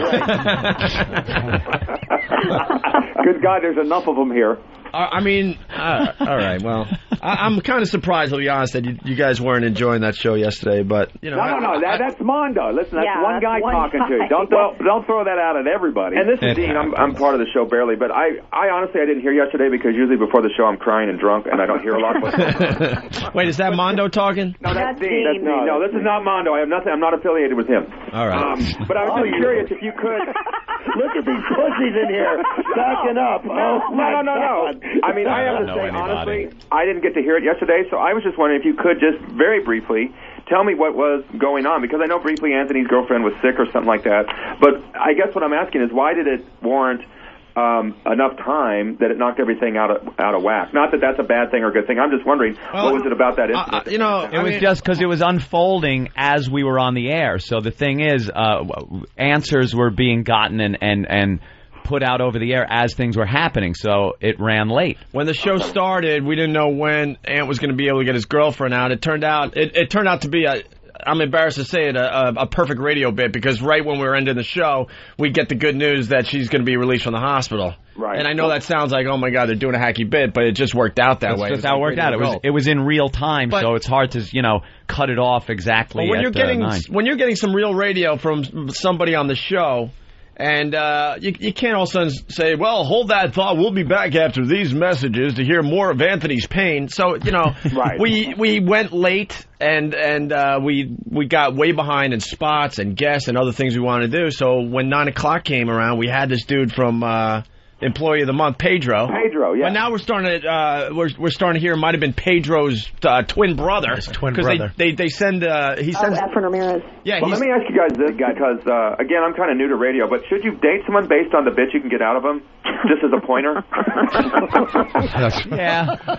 Actually, yes. Whatever material you can get. It's 20 hours a week. But you're too normal. Yeah. Now, I'm just glad that you guys, and I hope you clarified it on the air Monday, because if JV and Elvis weren't allowed to talk about it because of Chiasano or other management, then that's fine. If it was because of you guys, I'm like, that would be such a douche. No, Mark Chernoff told them to shut up, and they shut up. We would never, we welcome them to talk about us as much as they want. Anybody. Talk. Whether we're going to acknowledge it anymore or not, we're done with them. What happened yesterday, it happened. As you know, we don't do that all the time. We're off when we're supposed to be off. Normal. It happened, once. Okay. And they blew a head gasket about it. So yeah, today we did it just to screw with them. And what's really going on is they don't like management and whatever. Yeah, they got problems over there. They got their problems. They want to go well beyond us. They want to be doing a morning show or an afternoon drive show. So hey, it's funny. When I worked in New York, I actually worked with Cubby, who's over there with Whoopi Goldberg. Yeah. Yeah, dear God. That was a great moment when she walked into the studio and confronted us. There's another compelling moment. That was fantastic. But she wrecked it. Yeah. She did wreck it because we had, a month of material. Oh, we were going to pull tapes every day of her and just play them. It was so bad. Yeah, but there was no gag order. We're going to try to prove it on Monday by dragging Mark Chernoff in. And what frustrates me, we really try to do a very honest radio show. We try. We really do. And, there's so many guys in radio, they spew, lies, and their listeners just buy into it like, well, it's got to be true. My favorite radio personality's telling me this. All right. We try to prove it, any way possible, and we'll drag Mark or Tom Chiasano in Monday to say it. I'll call Joel Hollander personally and make sure, that's cleared up. Yeah. All right. Very cool. All right. Well, guys. I'm glad you guys called us, actually, because we didn't know how to get a hold of you. The only thing we could do is call the Free FM station in New York. Right. All right. Yeah. Do you have a personal number we can give? Yeah. We know better than that. Why, you need who needs a job? Who needs a job? There you go. Who needs a job? All right, Donnie. Thank you. Thanks. All right, I'll take it easy. Bye, guys. All right. See you. There they go. They'll talk shit about us right now. Who are they? Talk shit about. I guarantee it. That was one of those meetings that people have where it's very uncomfortable, like political meetings where it's two countries that are like, I don't know about you. All right. We're not going to war here today, but my gut feeling is everyone in that studio knows that yesterday was one of those days in radio. It was like radio gold. It was compelling. It was playing out in real time. What the fuck are we supposed to do? What was his name? Mondo? Yeah. I don't know. But I think Mondo's whole gig is that he's got to be the one that I didn't think much of. But is that his I'm not. Well, he had a point though. I mean, when you know you and you listen to you guys every day, it's like, dude, I really know you. I know you by your girl. Listeners will be more involved, right? But that's something anyone punching around the dial can punch into and go. If you're into talk radio, you're going to stop and go, what the fuck is going on here? Yeah, and check it out. The hospital holding you hostage isn't a good enough story. Yeah, exactly. I could tell you when we suck. I mean, I don't know. I think it's kind of dishonest if another radio guy is going to say that yesterday wasn't interesting. It's hard for me to really believe that he believes that. But that's my opinion. But I respect that he had the balls to say something. Hey, but what I don't understand, I thought you guys were going into this call to bash. I thought these guys were talking about you. It seemed like you guys were going into a fight, and you said... That's how we work. It's an honest show. We're not going, let's call up and get in a fight, a radio fight. No. It's like, let's get the truth. No, you let them talk. You talk first, and then when you start getting shit, like we did yesterday with those two jerk-offs, then it goes into battle mode. But there's no reason, just because it's another show on your phone, that you got to all of a sudden act like fucking animals all the time. So these guys are basically... What I'm trying to say is I ever worked Dallas. Can I do this show? Okay. I should have seen that coming a mile away. Yes, Rich. Who's... You don't know who Pugs and Kelly are on that station. It's us, Jagger, Pugs and Kelly. I've never done Dallas. And then a guy that... I've done that. What's his name again? He really hates us. Oh, he had some shit with you. Another fucking bunch of bullshit happened there. Said that you were sending him emails, right? Saying you're next, we're taking over your gig. You're next, we're taking over your gig. It was a complete lie. And we actually had a computer geek prove that it was a lie to this PD, and he was still buying into the horseshit this guy was saying. Russ Myers, something like that. Yeah. Like I was writing emails to a station in Dallas saying we're coming for your gig. It's like, what? This is... We were trying to take on the whole radio world at that time. We were just trying to survive in New York and all the stations we were syndicated to. Do you know what's so funny? Like how, like someone like these midday guys will go after you like JV and Elvis, but someone like Hannity, who is as well respected at what he does as you guys do. We're fine. We love Hannity. Because hey, you know what?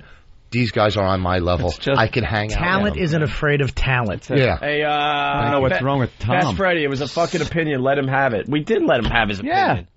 Norton wouldn't have let him have it. Well, he would have let him have it. Yeah, I know. No, I mean, I respect... I don't know. Let me say hi to Darren in Dallas. Darren, this proves I just know the radio business. Go ahead, Darren. You were absolutely right, Opie. He just got on the radio after y'all got off and said that, I'm the one that's got the balls in the room, and the rest of them are like, I got too much to lose to go to bat with these two guys. And you caught it just right. The guy, he had the balls for saying he didn't think yesterday was compelling. I saw right through it. I'm like, come on. Yep, that was his stick. And even if he didn't or doesn't, that's fine too. Like, who gives a shit? It's just... Yeah, they're douchebags anyway. I hate them anyway. I listened to them before I got my XM and got turned on to y'all, and he's a piece of shit. I hate him. Everything's all right, Darren. I honestly don't know much about this. I just want to know why I'm an arrogant cunt. Oh, you want to go there? I can tell you why you're a cunt. It says, Tom, Oklahoma, Ant is an arrogant cunt. Hello, Tom. Hey. How you doing? All right. Russ Myers is Mondo Topless. It's Russ Martin. Sorry. Oh, Martin. Why am I an arrogant cunt? Because you said, isn't that compelling radio? Like everybody's supposed to be fucking impressed? I didn't say... Hold on, sir. I never said once... I never said that was compelling radio. Tom, it was me. Never. Opie said it was compelling radio. And let me explain. Okay, of course not everyone's going to find it compelling radio, but I'm talking about in general. In general, that was a compelling radio show. People were glued to the radio. Got a lot of email from people saying I was late for work. I couldn't leave my car. I guess I'm speaking in general terms. And Tom, of course, there are people out there like boring, and they moved on to something else. Let me address Tom here for a second also. Opie's was not in the situation. I was. I can't say whether it was compelling or not. Tom, are you there? Yeah, Tom, yeah. I can't offer an opinion on how compelling it was because I was involved in it. It was my situation. So do you understand? It's like I could never say that was some compelling radio. That was just what was happening and me conveying it. And not only that, when an athlete plays a good game, he knows it's a good game. He goes, you know what? I played above my level today, or I did well. You don't go, he's an arrogant douchebag. Okay. He knows he did better. Even like the Rolling Stones, Mick Jagger, he knows he's in the zone and giving the people a great concert. But there'll still definitely be someone in the audience going, they suck tonight. But I'm talking in general terms. You know. I just know that was a great show yesterday. I just know in my soul. Yes, Tom. More analogies. Hey, why don't you let your fans, or lack thereof, speak for your success? See, here, now you called with an agenda. You called with an agenda. I didn't call with an agenda. You did. You don't like it. Well, wait a minute. Let's talk civilly. You don't like us, and you said our fans, or lack thereof, with no knowledge of our ratings, Tom, right? Do you know how many listeners we have? The ratings, Howard. I have our ratings. So it's not important. Tom, I have our ratings. I know how many listeners we have.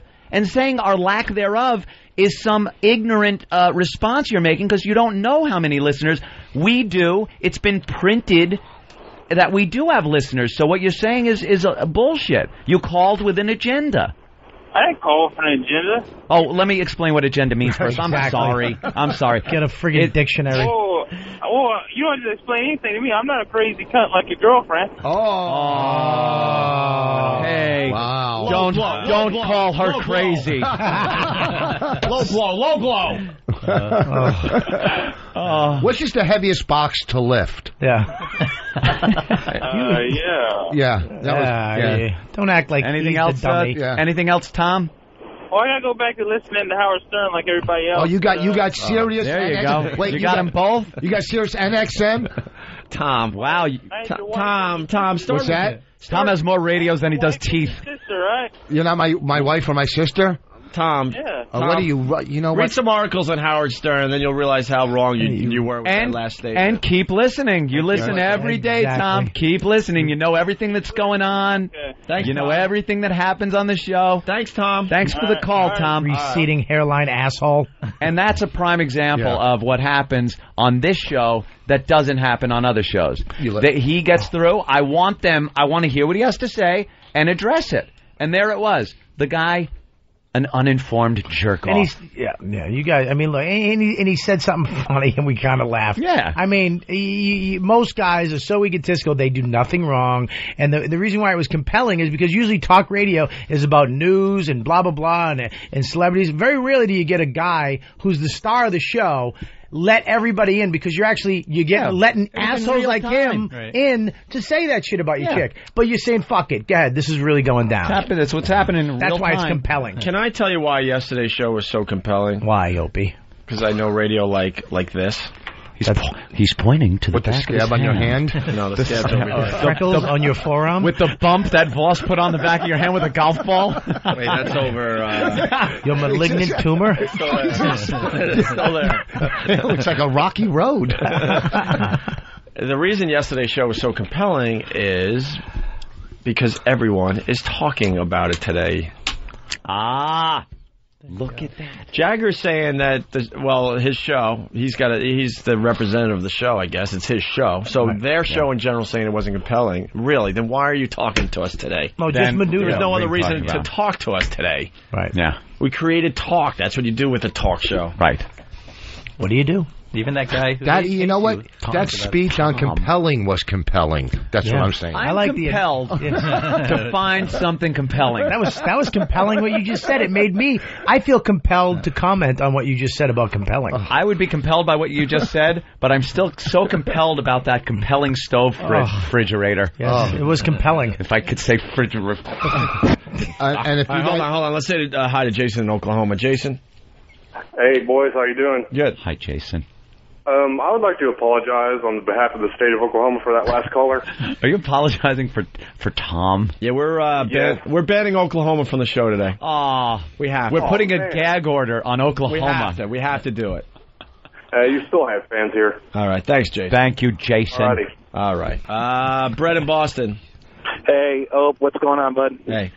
So you are a genius marketing guy, but that was clearly not compelling radio yesterday. I hate to say it. You know, we're listening to Ant talk like a lunatic to these hospital people, and it just probably wasn't working out, even for us regular listeners. But come on, guys.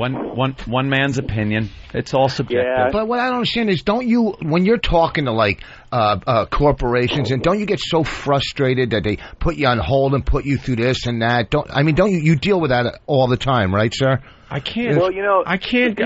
We're gonna end this because this is so. It was an amazing show yesterday. The Daily News wrote about it. First of all, I didn't put it on the radio. I didn't put it on the radio for it to be a great, compelling segment.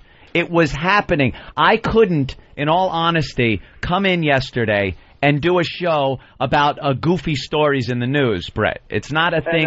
I couldn't just come and sit down. I didn't want to take another day off and just sit at home stewing about this. So I figured I'd come in and put it out over the air. Whether it made great radio or not wasn't my motivation or anything. So here's the deal. Okay. Anthony, here's the deal. The people that hated the radio yesterday would probably also hate to see Jimmy Norton at the Pittsburgh Improv tonight, tomorrow, 3 shows. It's a plug. Yeah, I saw Jimmy last night. I also saw him in Secret Agent Man. And, you know, Jimmy was hysterical as usual. You'd expect that. Yeah. But the real star of the show afterwards was the Secret Agent Man. He's kind of like a mix between a carny and one of those baseball stadium vendor guys. Dude, I got to ask you something about how they're feeling in Boston. Yeah. Go fuck yourself. Douchebag. I do that much better than you. I got him to say yeah. That's all I wanted. Oh, okay. Yeah, the timing was off. I just wanted him to say yeah. It just made me uncomfortable. I just wanted him to say feel bad for him. You don't give him the fucking Boston sympathy shit, mister. I wasn't. Don't get mad at me with your I felt uncomfortable about that. I'm shaking my seltzer bottle out of him. Fucking old Jew. The only time you scare me is when you have your fucking wine glass. Look at you, young man. Don't you give him your sympathy. I got him to say yeah. That's all I was trying to get get him to say, and then hung up on him. It was just uncomfortable. All right, look. You and your shaking. I'll crash myself. Pussies, when are you going to prove you didn't put a gag order on the other show? Is Mark Chernoff here? What? No, he's been fired. He's been fired? No, I don't know where he is. Wearing revealing. They thought he was nude until they realized those slacks are just form-fitting. No gag order, you douchebag. He knows it. Come and who said that? What nameless douche said that? Wilma. Fingerdo. Wilma. What is that? I don't know. Some funny. Call. Why don't you call and at least face the show as real human beings and not faceless typing? See, we don't deal with radio shows that just openly lie. Yeah. If Mark is here, bring him in. Because it's, the radio shows can say whatever the hell they want, and, they're not held accountable, just like these stupid news programs that we're talking about today. We did not put a gag order on anyone. No gag order, you ass. Ask Tom if he wants to come in and prove that we didn't do it. Yes. We hate Tom on our show, but he could help us today. And tell him to put on a non-homosexual appearing tie. Tom. As I said that he walks in. Simple as this. Here's Tom Chiasano, a man of his word. Who you hate on your show. Well, yeah. I got caught saying. I mean, the last time you're on, we were talking about, getting a sunburn. It was kind of depressing for everybody. No gag orders. Thank you. Okay. No gag orders? No. Tom Chiasano, a man of his word. He's got a reputation in his business. He worked with Howard forever. And, the fact is, we did not put a gag order on JV and Elvis. They made up that crap. Stop it. No. Who's they? Huh? Nobody made up any crap. Mark Chernoff told them to stop. It had nothing to do with us. And they stopped on their own. We said we don't want our two shows fighting. And you and they both agree. So we've all moved on. No, we didn't agree. We just decided to move on. We just moved on. Yeah, because it's not really important into the overall picture of what we're trying to accomplish. Dick, all right? Huh? If you're gonna call me in here, don't be a dick. No, I'm not being a dick, but you got to tell it like it is. We don't carry the way is what I'm getting at. We don't. There was no gag order. Jesus, gag order. Okay, gag order. Because they report differently. They said that we told who's what? They? Huh? JV and Elvis said that. Reported differently. Huh? No, they didn't. JV and Elvis said on their show that they were told to stop and that we were the ones that forced that. No. I don't think that's what they said, and you didn't force anything. Okay? Thanks, Tom. All right, my pleasure. But there was no gag order, right? The good thing is it's summer's over. There's no gag order, right? And we don't have to worry about SPF as much as we did before. There's no gag order, right? All right, thank you. Sunscreen conversation. The only, I'll wait till he goes. What? Yes, sir. Yes, sir. The only gag order would be on other men who wear ties like that. They're ordered to gag when they're on Fire Island. Tom's a straight man. The fact is, we love when people talk about our show. It just helps us in the end. It's a gay tie. And we love taking on all parties. Oh. Good last-minute diversion. Yeah, really. Huh? They're trying to keep everybody happy. What can I tell you?